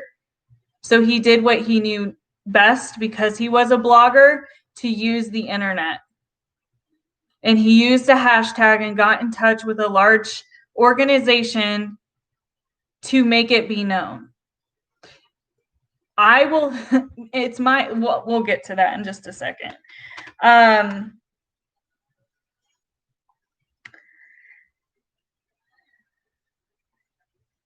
She talks about how the donations were done under that the stuff for the GoFundMe, all the money received was done under false pretenses because there was no investigation or charges that we know of. I mean, charges haven't been filed. Allegedly, there hasn't been an investigation. Again, law enforcement can tell you whatever they want for an open investigation. Or at least where I'm from, they can. And then she continues to say that no one is going to be arrested because it's been 2 weeks and Mr. Jake didn't do anything, and that she feels bad for him because he's being labeled. And then she goes on to say she calls anybody who believes Michael frumpy. She encourages 10 to Life to drop it and tries to give her YouTube advice that if she doesn't drop it, it's going to be the end of her YouTube career. She continues to say that the father's been reckless and dangerous, and that he's not doing anything to stop this. So it's his fault. That was like the last bit of her video. Is there more? There's a little bit more. Then she says that the child probably believes what her father has been telling her, because he's been telling her these things for the last few years. Says that there's no evidence and that you can't believe anything without evidence, which is her whole video has no evidence. So, okay. And she said that she was told the video that everybody has seen is not how it actually, the video's been edited and that's not how it actually appears. And that attorneys and CPS said in court that that's not what the video actually portrayed, which I did watch the second court hearing that was available for the public, and the judge did not allow CPS to talk at all during that hearing. So I don't know if that was said in the first one or if that's just something that Katie is saying. So let's dissect this real quick, then I'm going to go through your comments. So again, Katie's trying to take the stance that she believes the child believes what she's saying. That comment right there is her saying she doesn't believe the child. You shouldn't be posting any content on this then, because it is one thing to believe the child and disagree with the father or not like the father's actions than it is to say you don't believe the child. If your son ever came to you and gave you a disclosure, I hope to goodness that you believe him. Because that's the kind of situation, that's how you should be viewing this. You want to say it's about the child, it's not about the parents, blah, blah, blah, blah. You are making your videos all about the dad and making him out to be a terrible person. Am I saying you shouldn't be putting your opinion of his behaviors out? Absolutely not.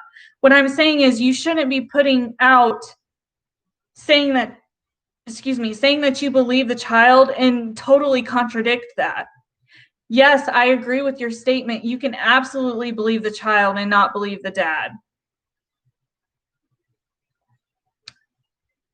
You can. But in that statement, you need to be referring to the dad's actions and how he has handled this. Because ultimately, the child had disclosed on that video.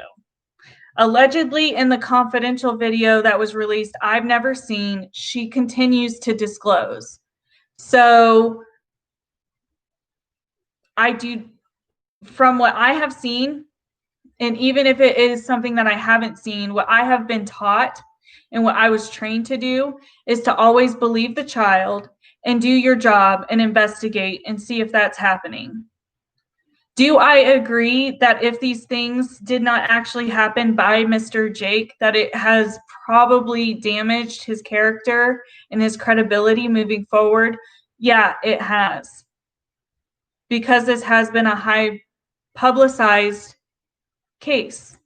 However, if it ever does come out that he was not the perpetrator, it will be highly publicized and his name will be cleared. And as I said in that one video, whether people like me for this or not, I believe this child was touched inappropriately. I even said, I don't know if it was by Mr. Jake. It could have been by anybody, and she just projects it onto somebody. I have seen that happen. I have also seen people disclose, children disclose, and their perpetrator be the one that it was. So I don't even know why you're addressing who this alleged perpetrator is. And again, I don't understand why you always want to bring everything to a criminal thing. Like, you don't have any criminal degree. As far as you have ever stated or shown, you don't have any knowledge of like laws and criminal justice aside from the stuff you tried to Google. Just like you tried to Google if it was illegal for David Eason to handle remains. I mean, what is it with you? Like, do you want, this is a question to you guys, actually. Do you think she wants to be the one to maybe get somebody arrested to be able to say, I did that? Because that's the feeling that I am starting to get with her. It looks like she is constantly trying to see what she can get somebody in trouble for legally. That's not your place. You're not law enforcement. You're not an attorney. You have zero knowledge of the criminal justice system or the child protective system, for that matter. You have zero knowledge of it. Even if you have, because I'm not even going to make that comment. You don't have any knowledge of it, or at least from the information you put out there, you have zero knowledge of it.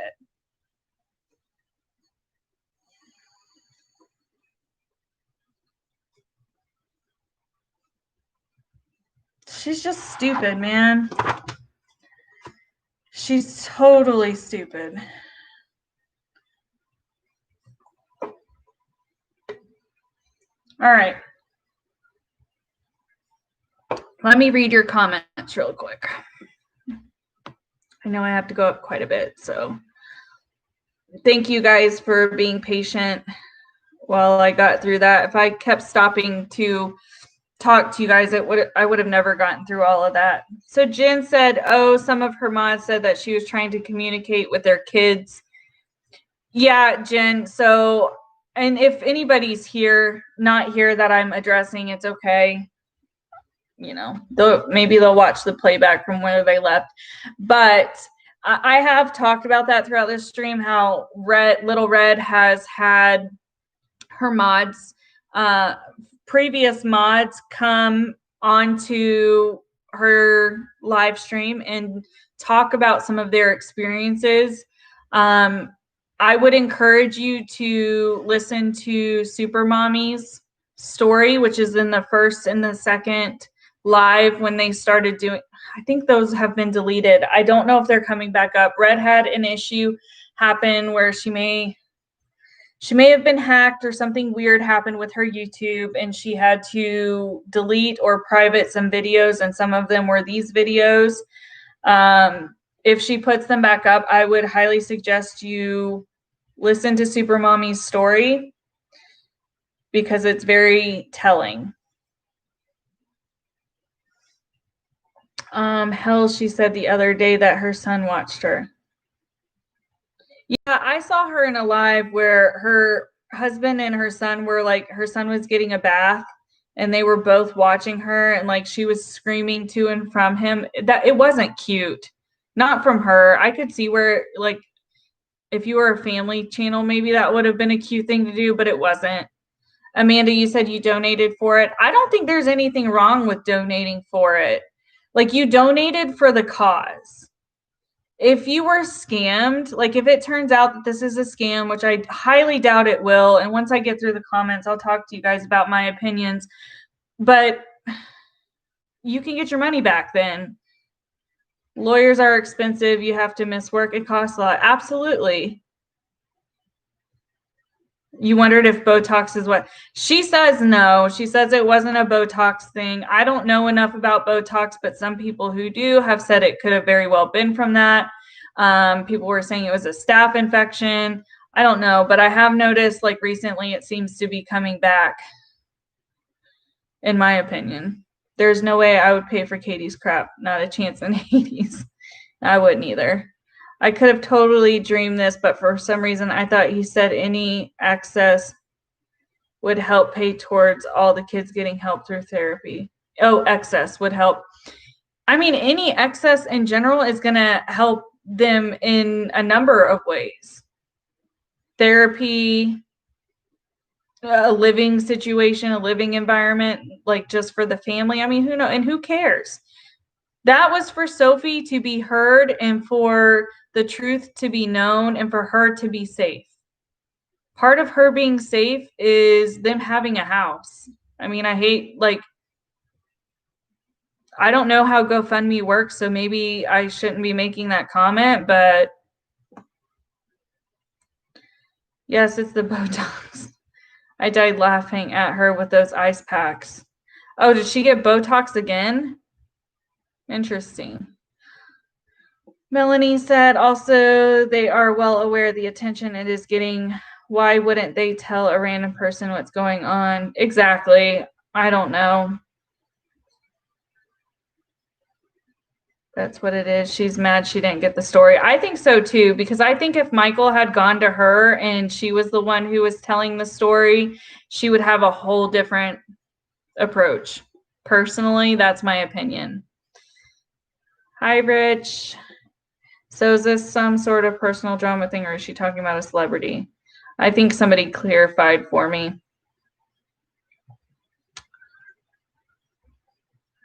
Yes, that is who I'm talking about. In my opinion, nothing matters except the Melissa. Exactly. Thank you. So somebody who doesn't even know who Katie is or know the situation understands that you nothing matters but the allegations. That is all that matters. And believing Sophie would mean that you're paying attention to the allegations. Point blank, period. So my opinion is, I have a lot of opinions.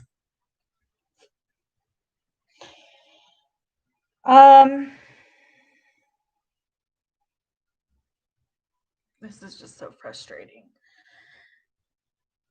I think so. Something has happened to Sophie. I don't know if I fully am convinced it was Mr. Jake.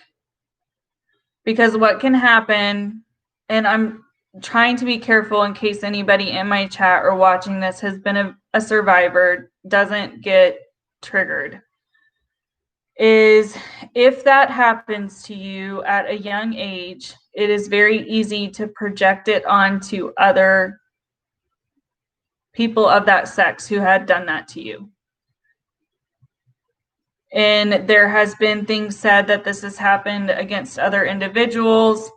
So I am wondering if it was Mr. Jake, or if it was somebody else, or if it was somebody else and then Mr. Jake.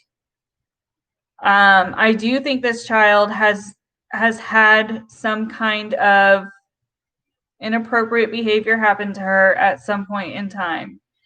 I do not believe she is fully coached. Could she have parts of her story which have been coached? She could. I mean, without personally interviewing her and talking to her, I can't tell you that. But from the video clips that I have seen, it seems like a genuine outcry. And as any professional, you are supposed to err on the side of caution and believe the child while you do your due diligence and you do your job and investigate. So eventually we will know. And if this turns out that, Michael pushed this as much as he did just to get all the money, it will get taken away from him.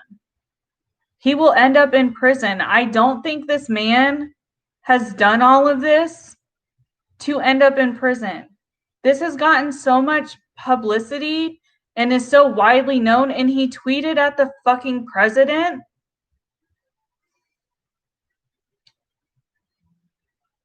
Like, he would have to seriously be off of his rocker to do everything he has, to contact everybody he has.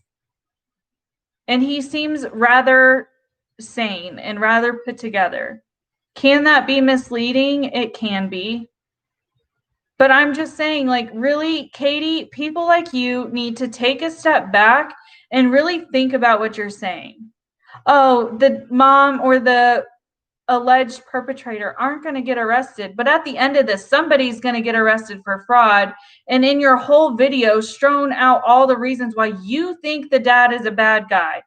And it boils down to money and him getting acknowledgement on the internet and in social media, because you are freaking jealous that you can't get to that level.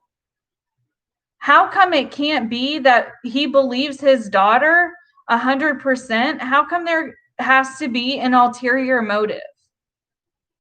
Are you like subconsciously talking about yourself that you have ulterior motives for your channel? Because we see through them. We understand that you just want to make money on this platform. I just don't understand why. And if you genuinely, like, honest to goodness, believe the stuff that you are saying, I want to know why. Not an opinion.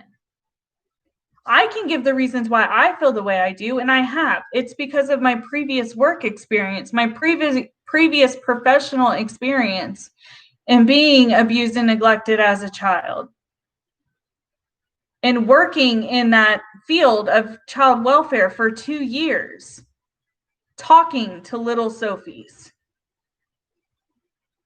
investigating the parents. I have done that, and that's why I have tried to stay very neutral when it comes to the parents. But Katie is such a hypocrite, and she says that she is not siding with the parents, but she only brings up information about the dad, only makes the dad, like, she is painting a narrative that the dad's a bad guy. But even in this live stream, I've been able, does that make sense? I've been able to, rebuke that or ask where your evidence is, because you verbatimly even say at the end of your video, if there's no evidence, why are you talking about this? Exactly, Katie. Where's your evidence to support everything you're talking about? Just because you pull up one receipt of him claiming bankruptcy doesn't mean that everything else you say in that video is legitimate. The poor child made me cry while watching the internet. Yeah, I didn't see that far, Amanda. I saw right up into that point. And that just goes to show, whether this video was edited or not, like, we legitimately see the mom and the grandma grab the child. I saw that, and from that I stopped. But we see them physically put their hands on her to get her out of a vehicle. Why did it get that escalated? Like, I understand it is an exchange of a child and, like, it's your share time. I understand that. However, your child is seriously not willing to go with you. At some point, you need to just put your parenting hat on and be like, okay, you go be with your dad for a little bit longer.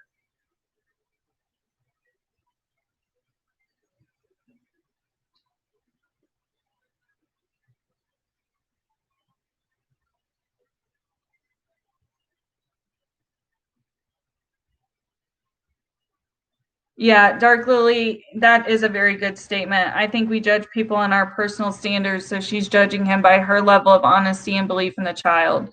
Yeah, because she doesn't have any honesty or integrity or anything that would make you half a decent human being.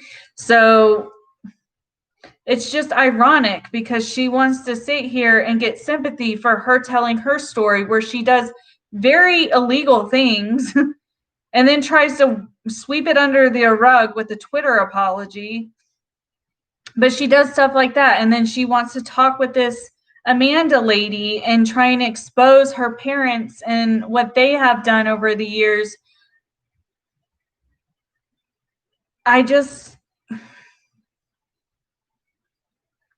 All of that stuff to me is her trying to be able to say, see, I am doing good things.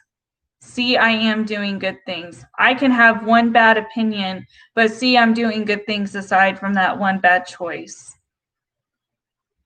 That's how I'm perceiving it. Would have hit the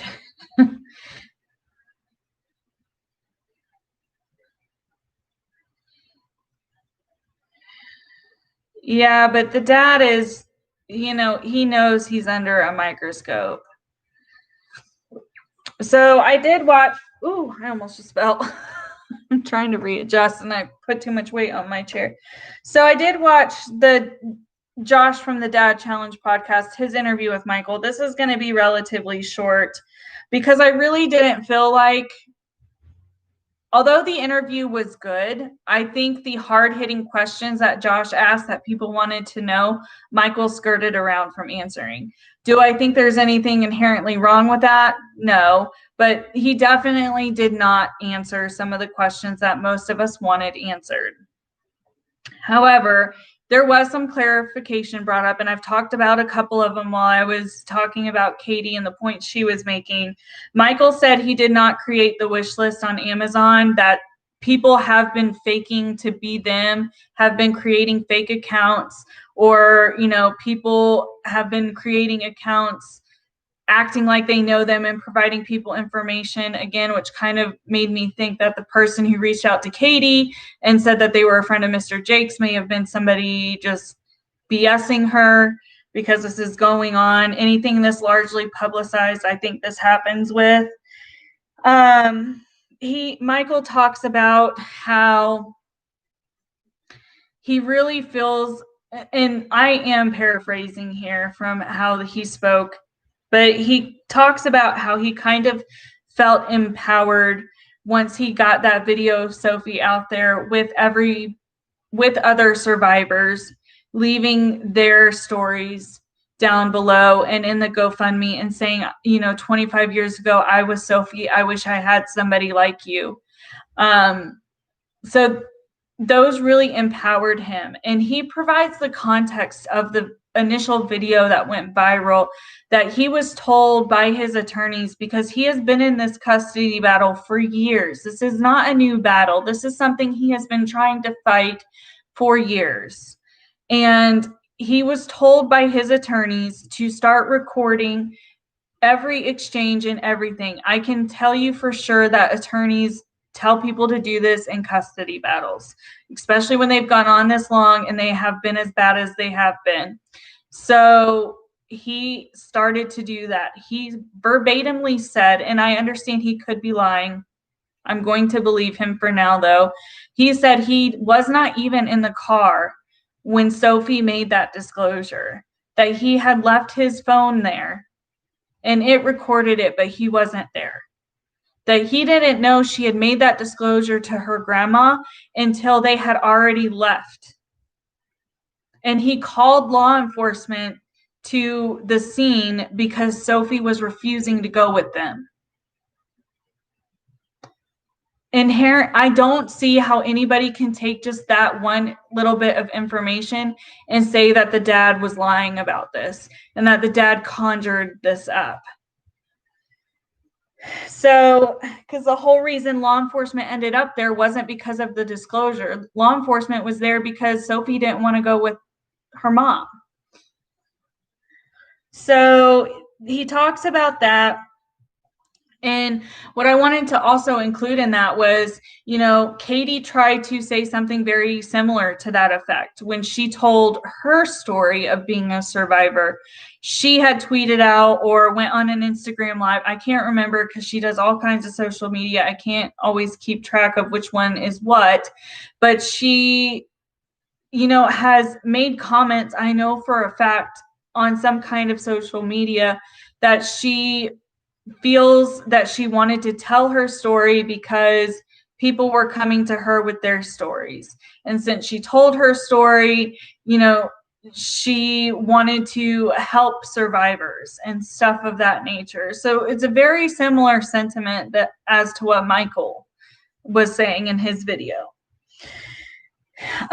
He really talks about how he just wants his child's voice to be heard, that his sole purpose behind this was to make sure that his children were safe. He discusses that quite a bit. I've talked about kind of what he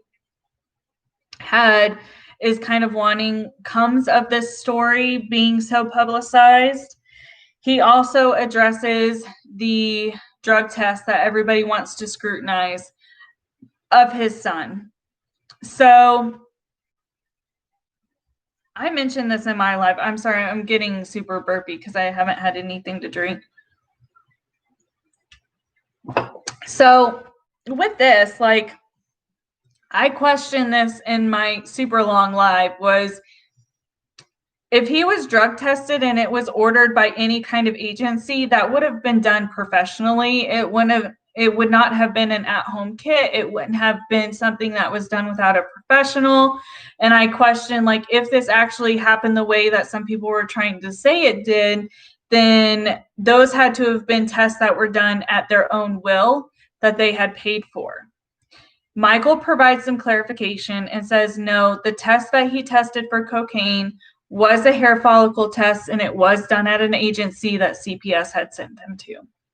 So that should clear that up. And I'm going to Google something very quickly, because from what I have been told professionally is that there was some miscommunication going on. Oh my gosh. I don't know if I'm going to be able to find it.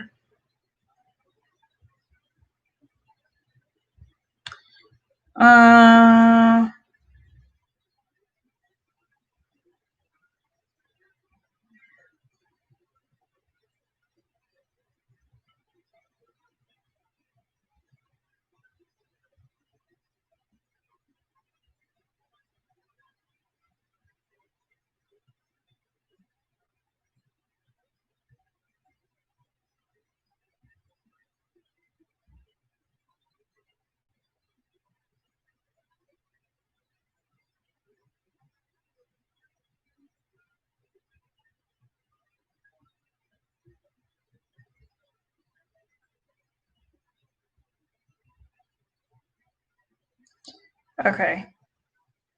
So I'm not totally getting the information I thought I would, but so I know whenever the law enforcement arrived for the welfare check to Kelly's and they are questioning her about the substances potentially being an issue, she gets a little bit fidgety and stuff of that nature, and the law enforcement officer makes the comment that, well, cocaine only lasts in your, cocaine is bleeped out, but we all know that that's the substance at question, that cocaine only lasts in your system for 48 hours. So that is partially correct. For a urine test or like an oral test, all substances have a shelf life in your system before they're metabolized and out of your system. That is the appropriate time frame for cocaine. However, a hair follicle test can test for the length of your hair. So if you have just even a couple of inches, that is going to test your whole hair. So you will have the proteins and chemicals from the drugs in your hair for more than 48 hours. It can test for up to a couple of months. And that's what I was trying to verify on how many months it can be in. But so my hair is really long, so, they could test my hair and it's probably going to show until my hair dies if I've used anything. If I have shorter hair, it's only going to test for the length of that hair, but your hair grows more rapidly than you think, and even short hair can be tested for several months. So the whole drug test stuff has always been kind of questionable to me on, people reporting it and how it was being reported, that the results were inconclusive or that they were positive at one point and then negative at another point. Hey, Katie. Yeah, I heard she got MASH reported. Lisa said she definitely has self-esteem issues. Amber said, when your child is screaming, help me, Lord. Yeah, and that's what he said. He said having to drive away from her, like crying for him, which I didn't get that far in that video. It was extremely hard for him to do. And I'm sure it was. I'm sure it would be hard for any parent to do.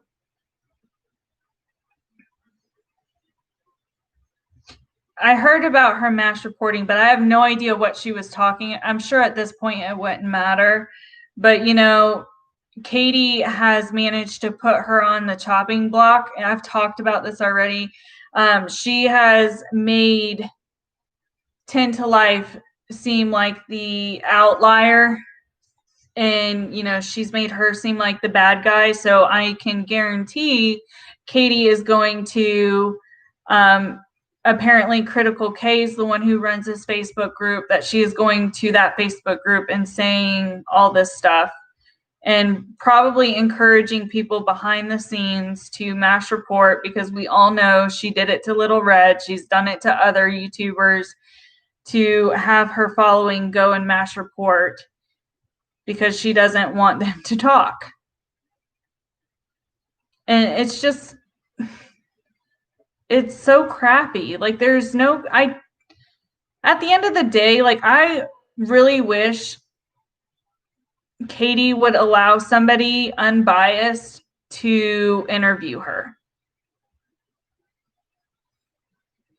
Like somebody who she would be comfortable enough with them being fair about, like, actually asking her hard questions and making her answer those hard questions, and not being fearful that, it's just going to be, them trying to push her into the dirt. I don't think she will ever be on board for anything like that, especially what happened after the BX stuff. But honestly, if you think about it, when that stuff with BX happened, like, that's when her true colors really started to shine for a lot of people. That's really when people started to be able to detect that she wasn't as fair and wasn't as nice as she portrays, and that she does kind of tell us information that's not always accurate, because she wants to always spin her narrative. She wants people to believe what she believes, and it's almost taking the toll that, like, if you don't believe her, she's just going to be mean to you. She's going to kick you out. She's going to, mute you. She's going to delete your comment. And I don't know why she wants to run her platform like that. She would be much better successful if she actually at least tried to really act like she cared about her following, because the blanketed statements of, I appreciate you guys, and and I know I say I appreciate you guys. However, I think it reflects in how I communicate with you guys and how I engage with you guys, that I genuinely mean that, versus just a quick little comment and that be that, just to make you feel comfortable.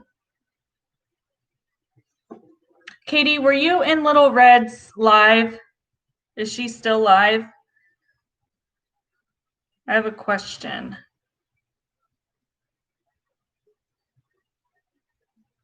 She got off. I have a question for anybody who was in Little Red's live tonight.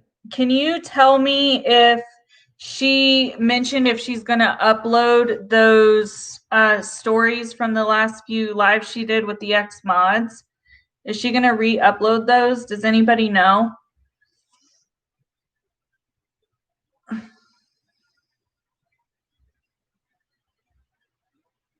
I'm really curious. I only caught part of her live. You didn't hear her say? I didn't hear her say either. Hi, TV Freak. You're all the way at the beginning of the video. You heard she got 3 cease and desist from Tati. But that was all when she was talking about the Halo stuff, correct? It wasn't recently when all this drama went down and she tried to bring all of that stuff back up, right? Because I'm super curious, like I'm genuinely curious if she actually ever even got one or if she just said it. Because I kind of feel like she just says stuff sometimes. That's not true. Actually, we know that that's true. She'll lie.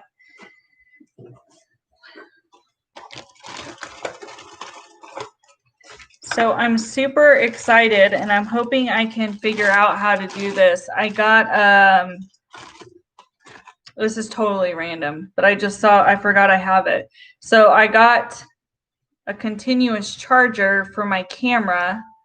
So I'm hoping, I tried to figure it out once and obviously it didn't work. I'm hoping I can film from my, like live stream from my actual camera and everything and my mic and everything soon.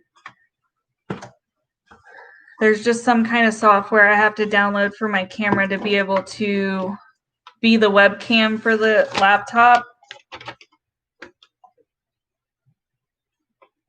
which is fine. I thought I downloaded it, but when I tried to hook this up on Sunday, because I tried to use it on Sunday, it wasn't popping up. So I might have to I'm going to have to either do some more research or reach out to somebody to see if they can give me some pointers on that.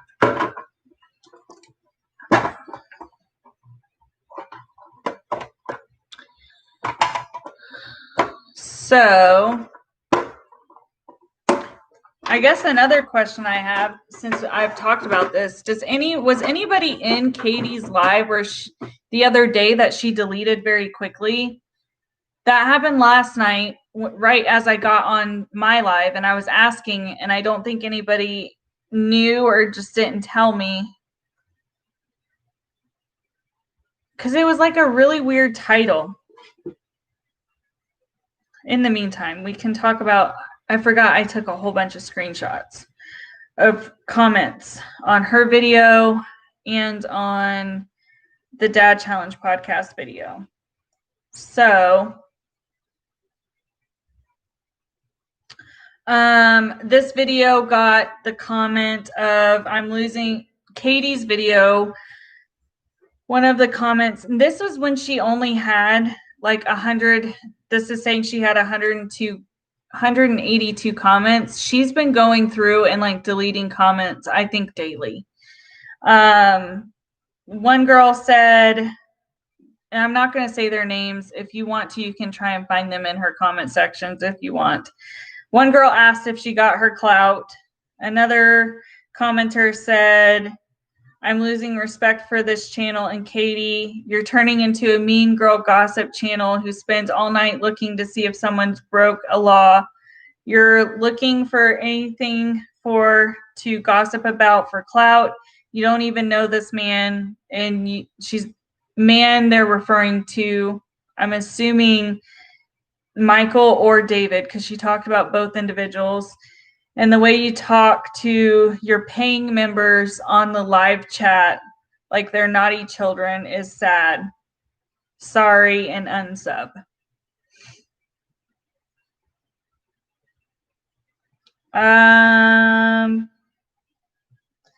Another commenter said, well, it's been real fun. Not really. I'm really tired. I really tried to sit and listen to both sides on every story, but I'm starting to see exactly what everyone is saying.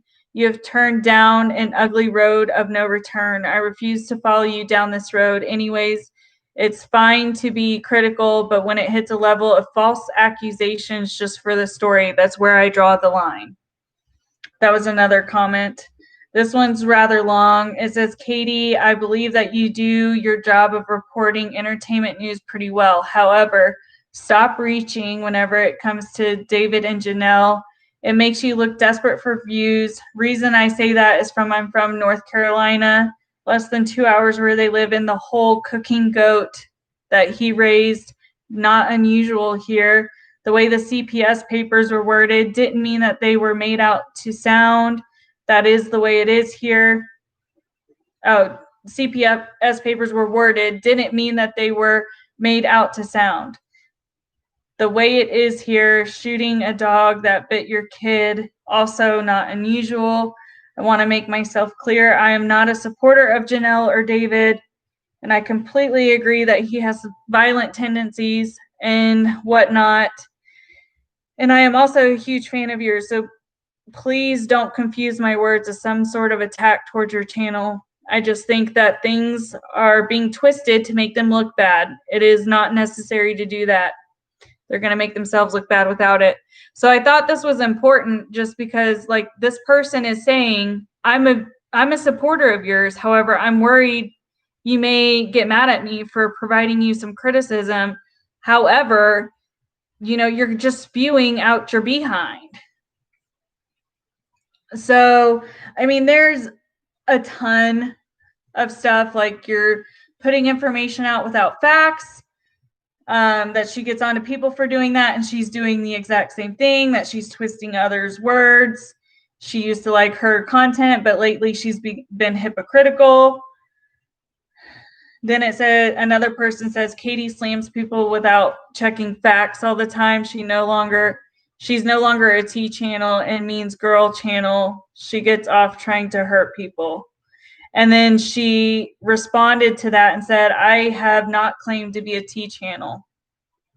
I do so many different topics, which is funny because you can do however many topics you want as a T channel. In addition, it's in her title, her intro, that she's a T channel, which Josh pointed out, and I don't think he was actually intending to throw shade, but with how she comments about people calling her a T channel, it's definitely, she would probably take it as shade.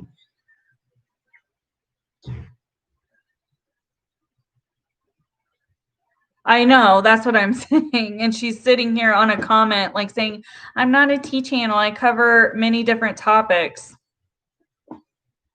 Well, you can cover a lot of topics and still be a T channel.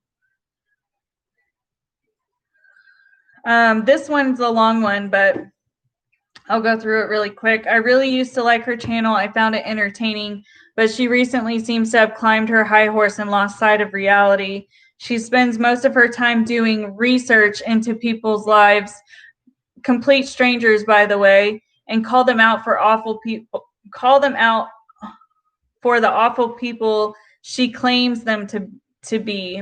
Presenting yourself as an advocate of women and children is hilarious, and I'm sorry, but extremely hypocritical. You are a mother in her 40s that profits from gossip. What kind of positive message are you putting out into the world by pointing out everything negative about a complete stranger's life who has done nothing to you or have affected your life in any way? You do have effect on others, however. Using your platform to further spread information that is neither confirmed nor verified is done so in poor taste and has no contribution in making this world a better place. God bless you, and I hope you take a look inward to find the real joy in life. If that comment doesn't I was surprised it was still there. It's probably not anymore. It's just people calling her. I've got a ton, but I'm going to go past those. She posted some tweets earlier today, still talking about Michael, that he wants the gag order lifted. and that he needs to relentlessly speak about their kid for profit. I mean, at this point, I honestly think even if Michael stopped talking, people would continue to donate. I mean, do you guys feel the same way? She also said that plot twist, Michael's attorney said he filed the motion to dismiss. Can't figure out why a plaintiff would file an anti-SLAPP. I don't know why she posts. And then she, every month, YouTubers get an email kind of like breaking down your engagement and stuff. And she posted that on her Twitter and was like raving about how she got 41,000 comments. But I mean, even if you're looking at this, she got, so it says I mean, you can go look at it, but it says 80,634 likes, 41,201 comments, 6,138 shares. So take that with it what you will. Then the old one was bad. The new one is unlistenable. Oh, are you talking about her intro? Any video or live that I end up rewatching of hers, I have to fast forward through. I've never liked her intro. And I know there's been a couple of YouTubers who are like, oh, it's catchy. I'm like, no, it's not. It's not catchy. It's not cute.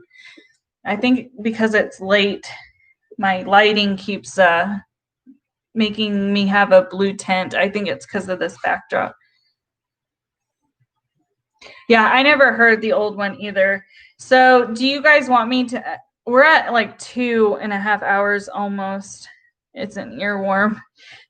So I'm just going to ask you, do you guys want me to go through some of the bad comments that I screenshotted on the Dad Challenge podcast video with Michael, or do you not care?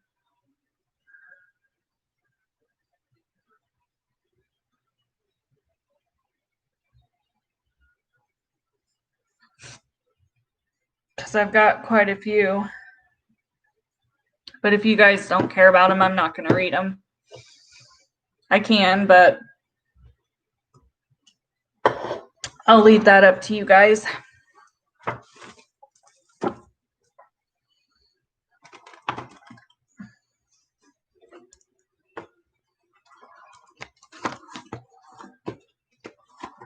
Oops. Okay. Hey, Jasmine, you want me to read them? Okay. I'll read through them. You're just going with you have insomnia? I'm sorry. You'd like to hear a few? Okay. I'll read some of them. I think I got like maybe 8 or 10. I mean, I don't even know. It's almost 11 here. So I probably will read a couple and then we see where we're at. I probably won't stay on too much later. After that, though, I have to work in the morning. So the one thing that I noticed is, let me go pull it up and see if it's changed since I watched the video. I think my sound might be, okay, my sound's not on. So it has changed. And I didn't go through every single comment of his. Let me just put that out there. But this video has about 25,000 views. It had, when I started taking screenshots of the comments, it had 585 comments. It now has 608. I don't think I screenshot the likes to dislike ratio, but the likes are currently at 1.6 thousand thumbs up and only 108 thumbs down. So one of the comments, again, I'm not going to say the person's name, but one comment says, I don't know what is going on, but as an RN in the US, I was taught that if a child is making these kind of claims, something is going on. Even if a child is making false allegations against an adult in their lives, even a very trustworthy person, that child most likely is experiencing abuse by someone. It might be someone else, but this has to be taken seriously and investigated. Which, if you've been in my life, I've kind of made that sentiment multiple times. So there's that one. And so kind of it's in agreeing with Josh, but also acknowledging the haters. So this next one says, everyone who has commented on this page believes everything Michael has said needs to go listen to the Sight Guy channel, who is a professional. This is where I heard about this guy's channel, who is a professional dealing with children in this situation on coaching.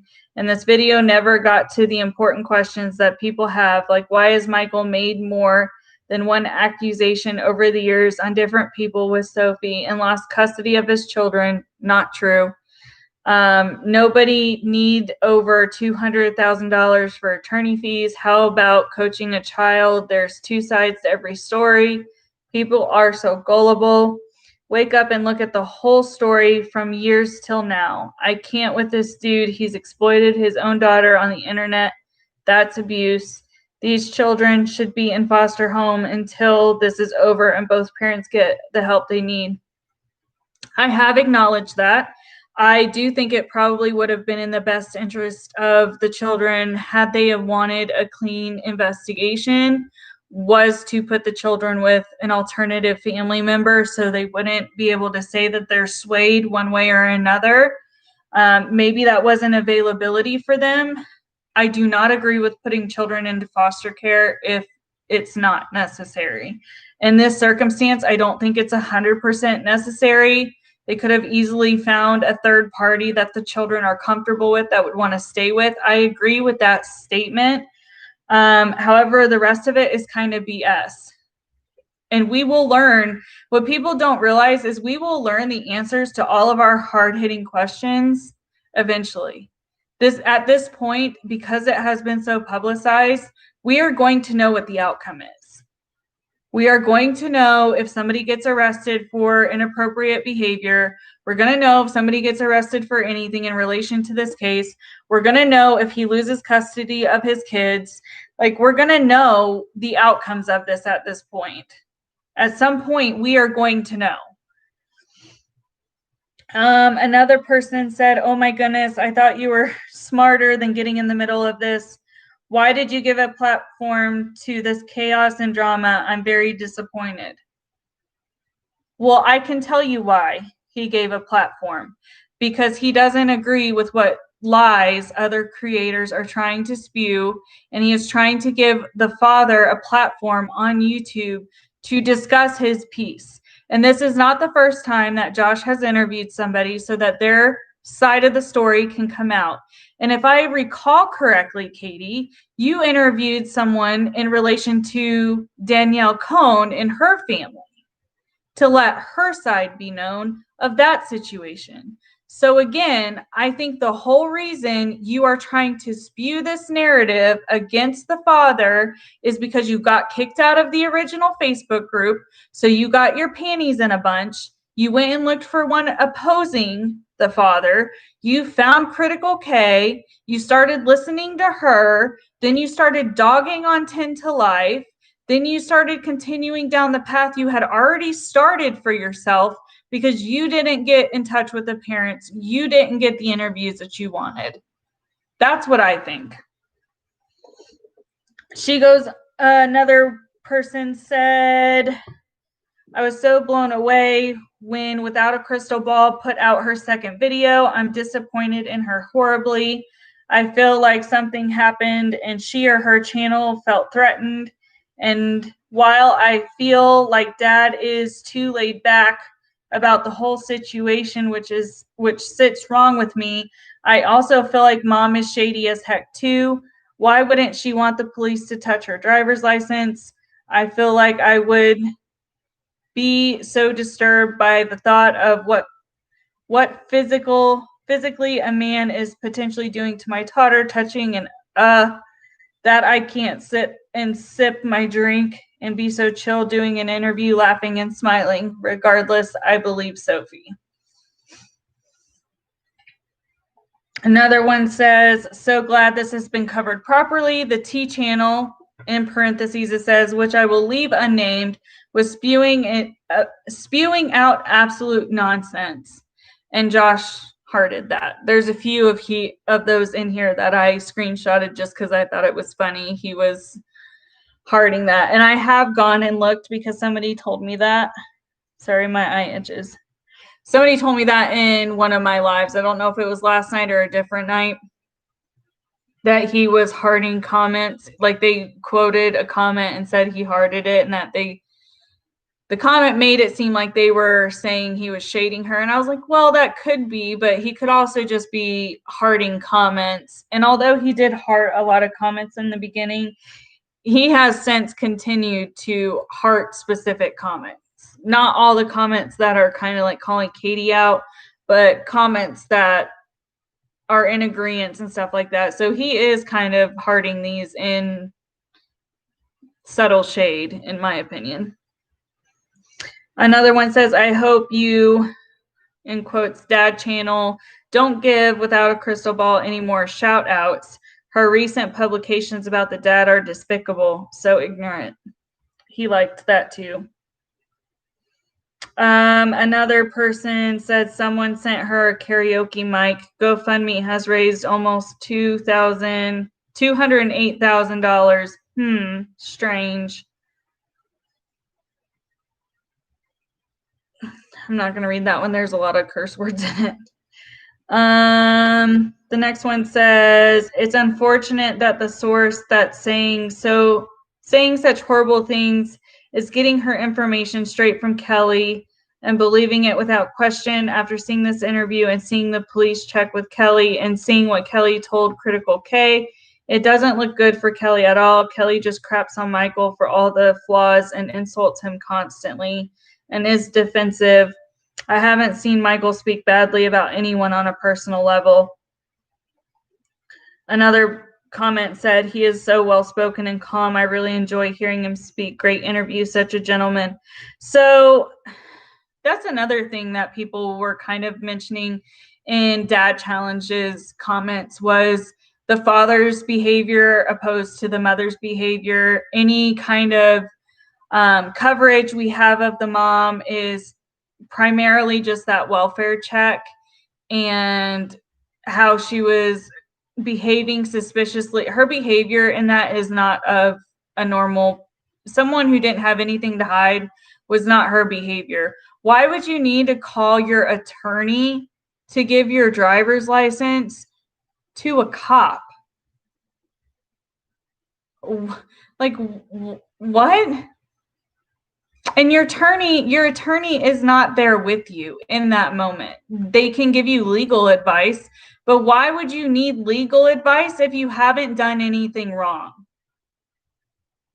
You see what I'm saying? Like when I was working the profession I did, it was immediately a red flag when people would mention an attorney because they are trying to hide something.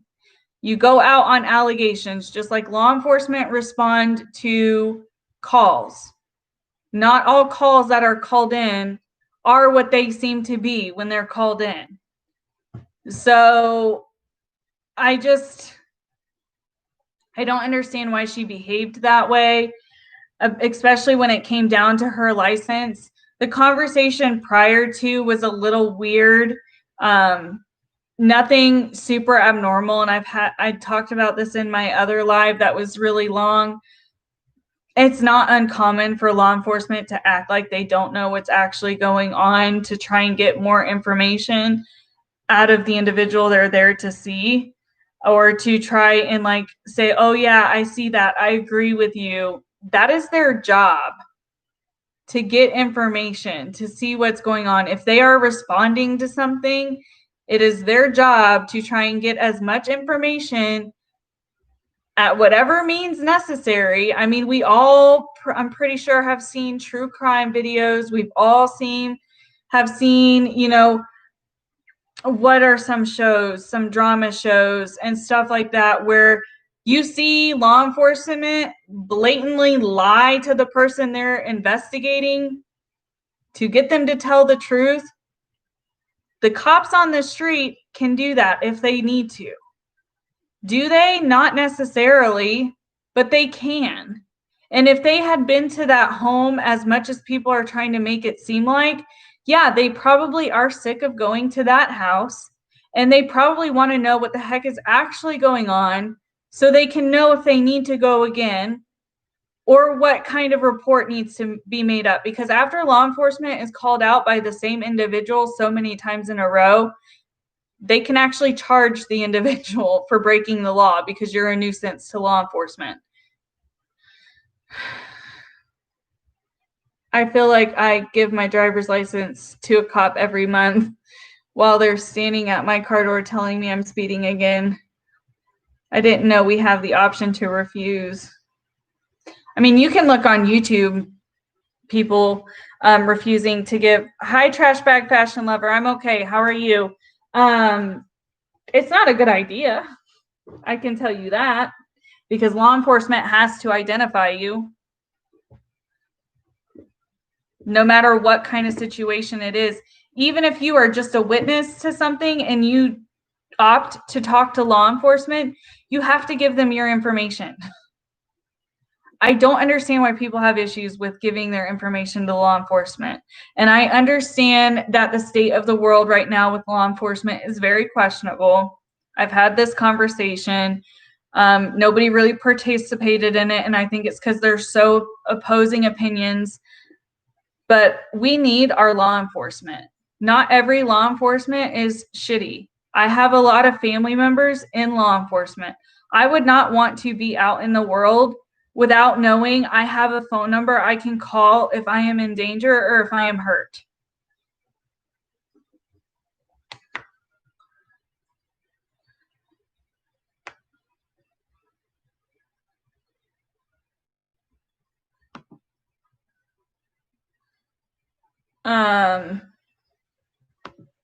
The state of the world right now.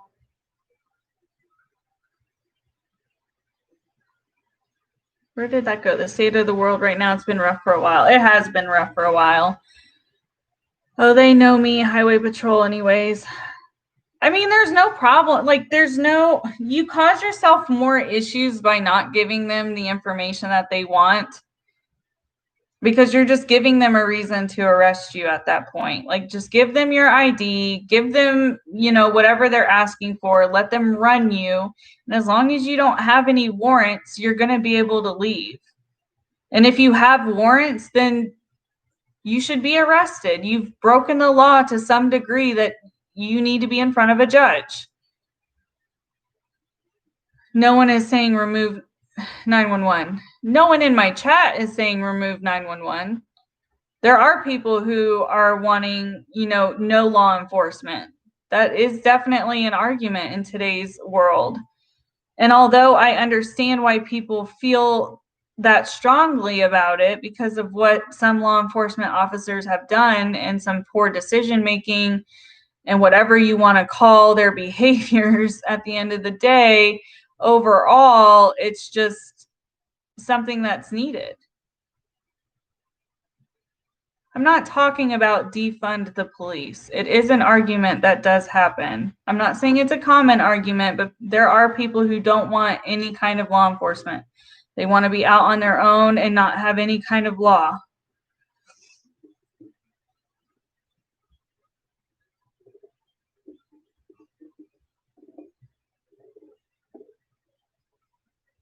There are morons for any stance, for sure. And I understand that, but I'm acknowledging that. And people can have whatever argument they want on defund the police. I'm not trying to make it a political argument. I'm providing my opinion. Pretty much.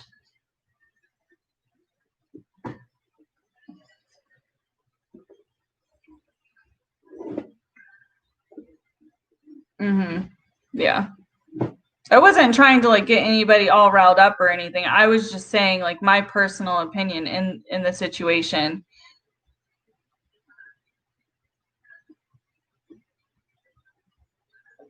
What would you like to talk about, Rich?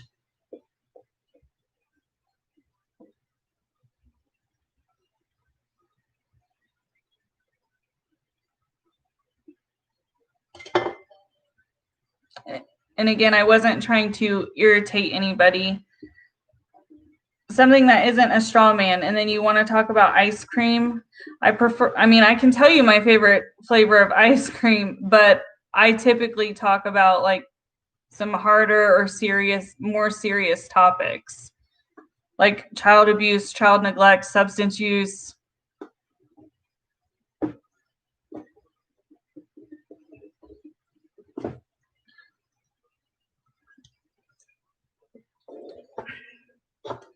Anybody who's in my live now, were any of you guys here for the live yesterday?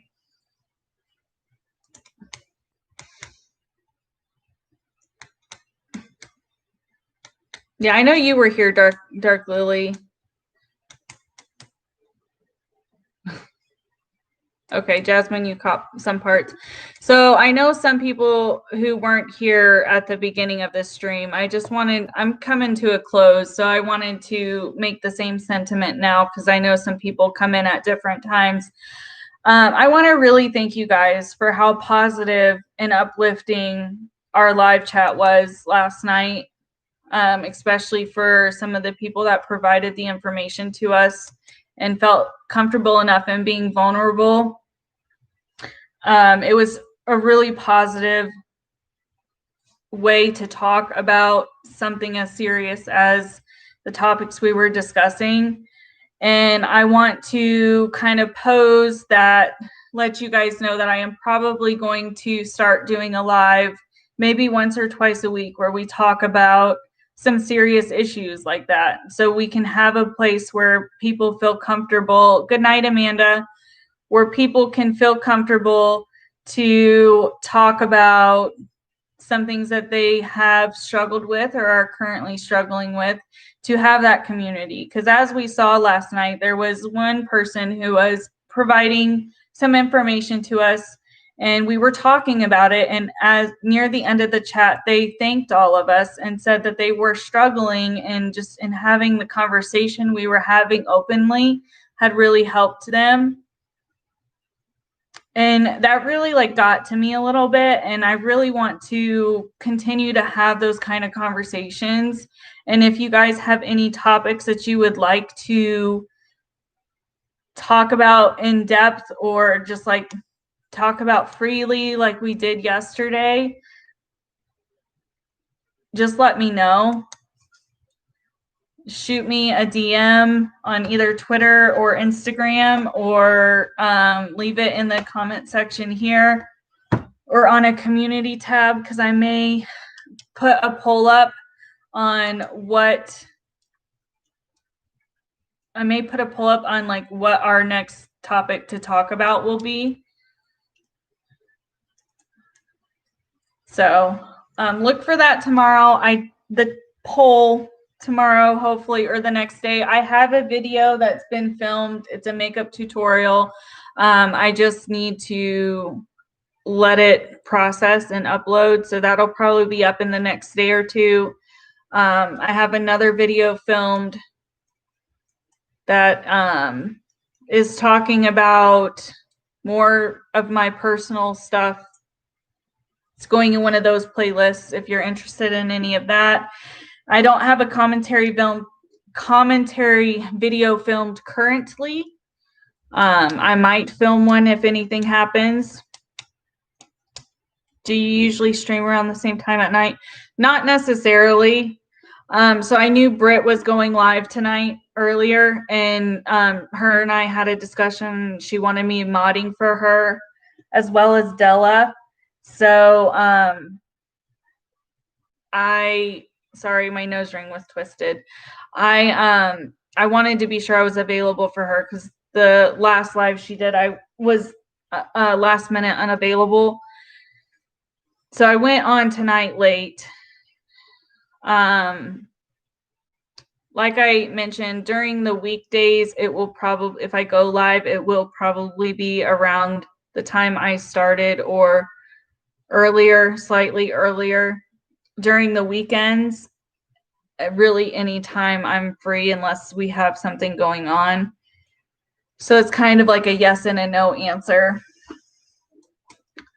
I have not covered Cuties because I don't think I can stomach watching it. I've provided commentary very briefly on just clips that I have seen and what other people have said. But I don't know if I can force myself to watch that movie. I know, like Dark Lily said, BX Beast Boy has watched it from what I have understood and has made a video about it. I really enjoy his commentary. He's a nice guy. He cracks a lot of jokes.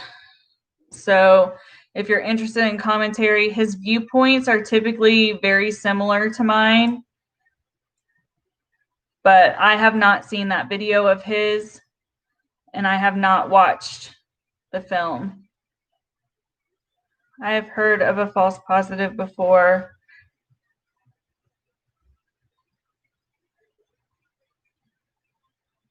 Yeah, TV Freak. I talked about that.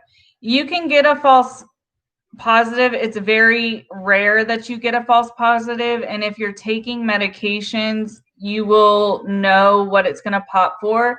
And people who are administering drug tests know what's going to pop, what substances, what medications rather are going to test for what substances. I've done urine tests out in the field and in an office setting. I know what kind of medications are going to test for what drugs. Adderall always tests for amphetamines, for example. So it's not going to test for methamphetamines though. So if anybody tells you that, they're lying. Only meth tests for meth. Adderall will test for amphetamines though. So you do have to be educated in that kind of stuff to know what's going to test positive. False positives are rare. If somebody totally is adamant that they tested for something that they don't have, you can, depends on your agency and the policy, you can either administer another test or they can pay $20 and send it to a lab. And at a lab, what they do is they run it. I dropped a pen. They run it and it breaks it down into proteins. You don't plan to either watch the film Cuties.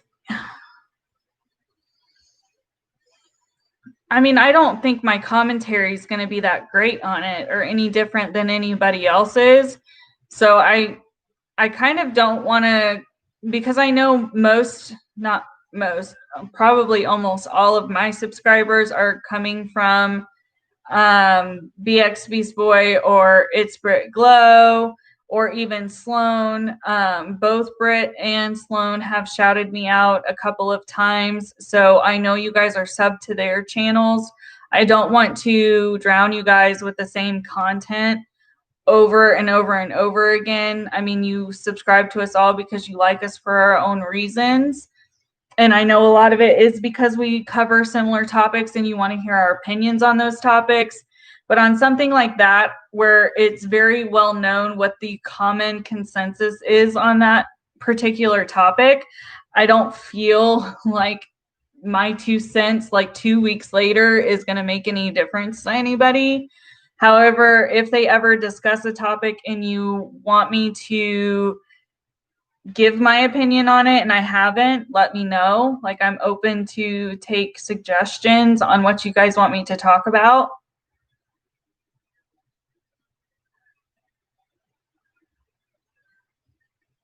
Who comes off like an internet vigilante?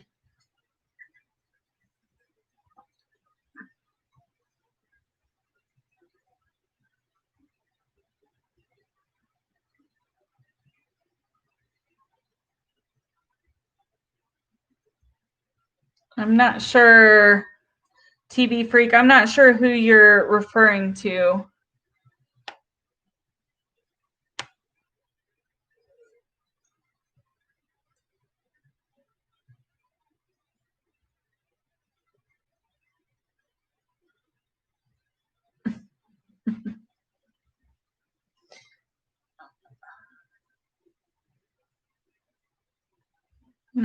I'm getting lost in the chat.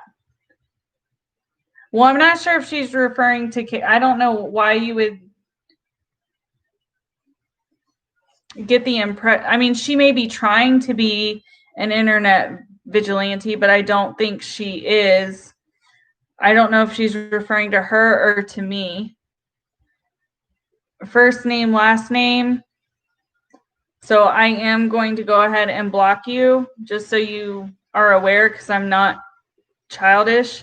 You obviously are a troll, and I don't appreciate the trolling comments you're leaving. Otherwise, I probably wouldn't care. I only like people who just maybe come into a live, and I know TV Freak follows Britt and BX Beast Boy and probably some others as well. I've seen them in their chats. But if they've never been in one of my lives and they're watching this live, they might think that I come off that way. So that's why I asked, like, if I am giving that vibe, I mean, I'd want to know. I had somebody comment on one of my community posts saying that it was her first time in my live, and I didn't what did she say? I asked her what she was referring to, and she never answered. And I don't remember this person being in my live. And because you can't watch the live chat back when you watch the stream back, I don't know if she was actually in my stream or if she was in somebody else's, because I knew this individual was in somebody else's live stream that I was in. But I genuinely wanted to know the answer, and she didn't respond back, so, which was okay. She said I gave her a condescending response to her comment, which I mean, I know I can come off very brash, and I'm fine with that. So, I mean, I understand that, but if that's coming across to you guys, feel comfortable in telling me, because I don't want to come off that way on here.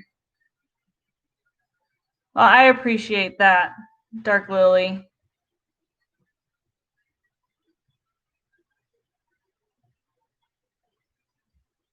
Josh, I didn't time him out because of that. I timed him out because that has nothing to do with our conversation. We were in the middle of a conversation. I asked them how they were doing, and we continued to talk, and they wanted to bring that up and called me a racist. If that is your opinion of me with only being in my live for 5 minutes, then that's your opinion. I'm not going to sit here and argue with you. And I'm not going to have that flood my chat when you're not a subscriber of mine or somebody who is providing anything good to this conversation by accusing people you don't know of things. So you as well are going to get blocked. I swear once you hit like the 2 hours and 50 minute mark, because this happened last time, you start to get some of those bots who start trolling around. Which, if they count as people for engagement, I guess that's okay. But I'm not going to have them flooding everything. I agree, Dark Lily. That's where I was going to head with this. So I am going to get off. this will be posted for anybody who's watching the replay. I don't know if it posts right away or if it has to buffer before it posts. It always seems to take a little bit. But I am going to put up a community post in the next day or two. So keep your eye out so you guys can vote on maybe what topic to talk about, or if you have any suggestions on what kind of things to talk about. You know, I'm probably going to steer, I don't know. I've got a couple of things that I want to talk about, so I'm not going to say I'm going to steer somewhere, one way or the other. I will leave it in the community tab. You guys can vote on which one you want. Even if I only get one vote, you guys can probably tell I go with whatever the vote is. So just keep an eye out for that. And my 2 pre-recorded videos should be up in the next day or two. I'm going to read TV Freak's comment because I know they are rewatching the stream from earlier. So I'm going to read this and then answer it, and then I'm going to go. Thank you, CJ God. TV Freak said maybe she says the things she does about the little girl because she's protecting behaviors that she herself exhibited when she was a kid. I mean, that could be, and it could be something that, you know, we should take a look at. The only thing is like, I feel that, and this is my feeling and my opinion, but I personally feel that Katie will pull any sympathy card that she can. And if this has had occurred at that time frame of her life, I feel like she maybe would have either written about it or told us about it. And I don't think that that has ever happened. You know, who knows? Ultimately, the only person who knows why they're pushing the agenda they are is the people who are talking about it. But with that being said, I am going to go. I hope you guys all have a good day, evening, or night, wherever you are or whenever you are watching this. And I will see you in my next one. Bye, guys.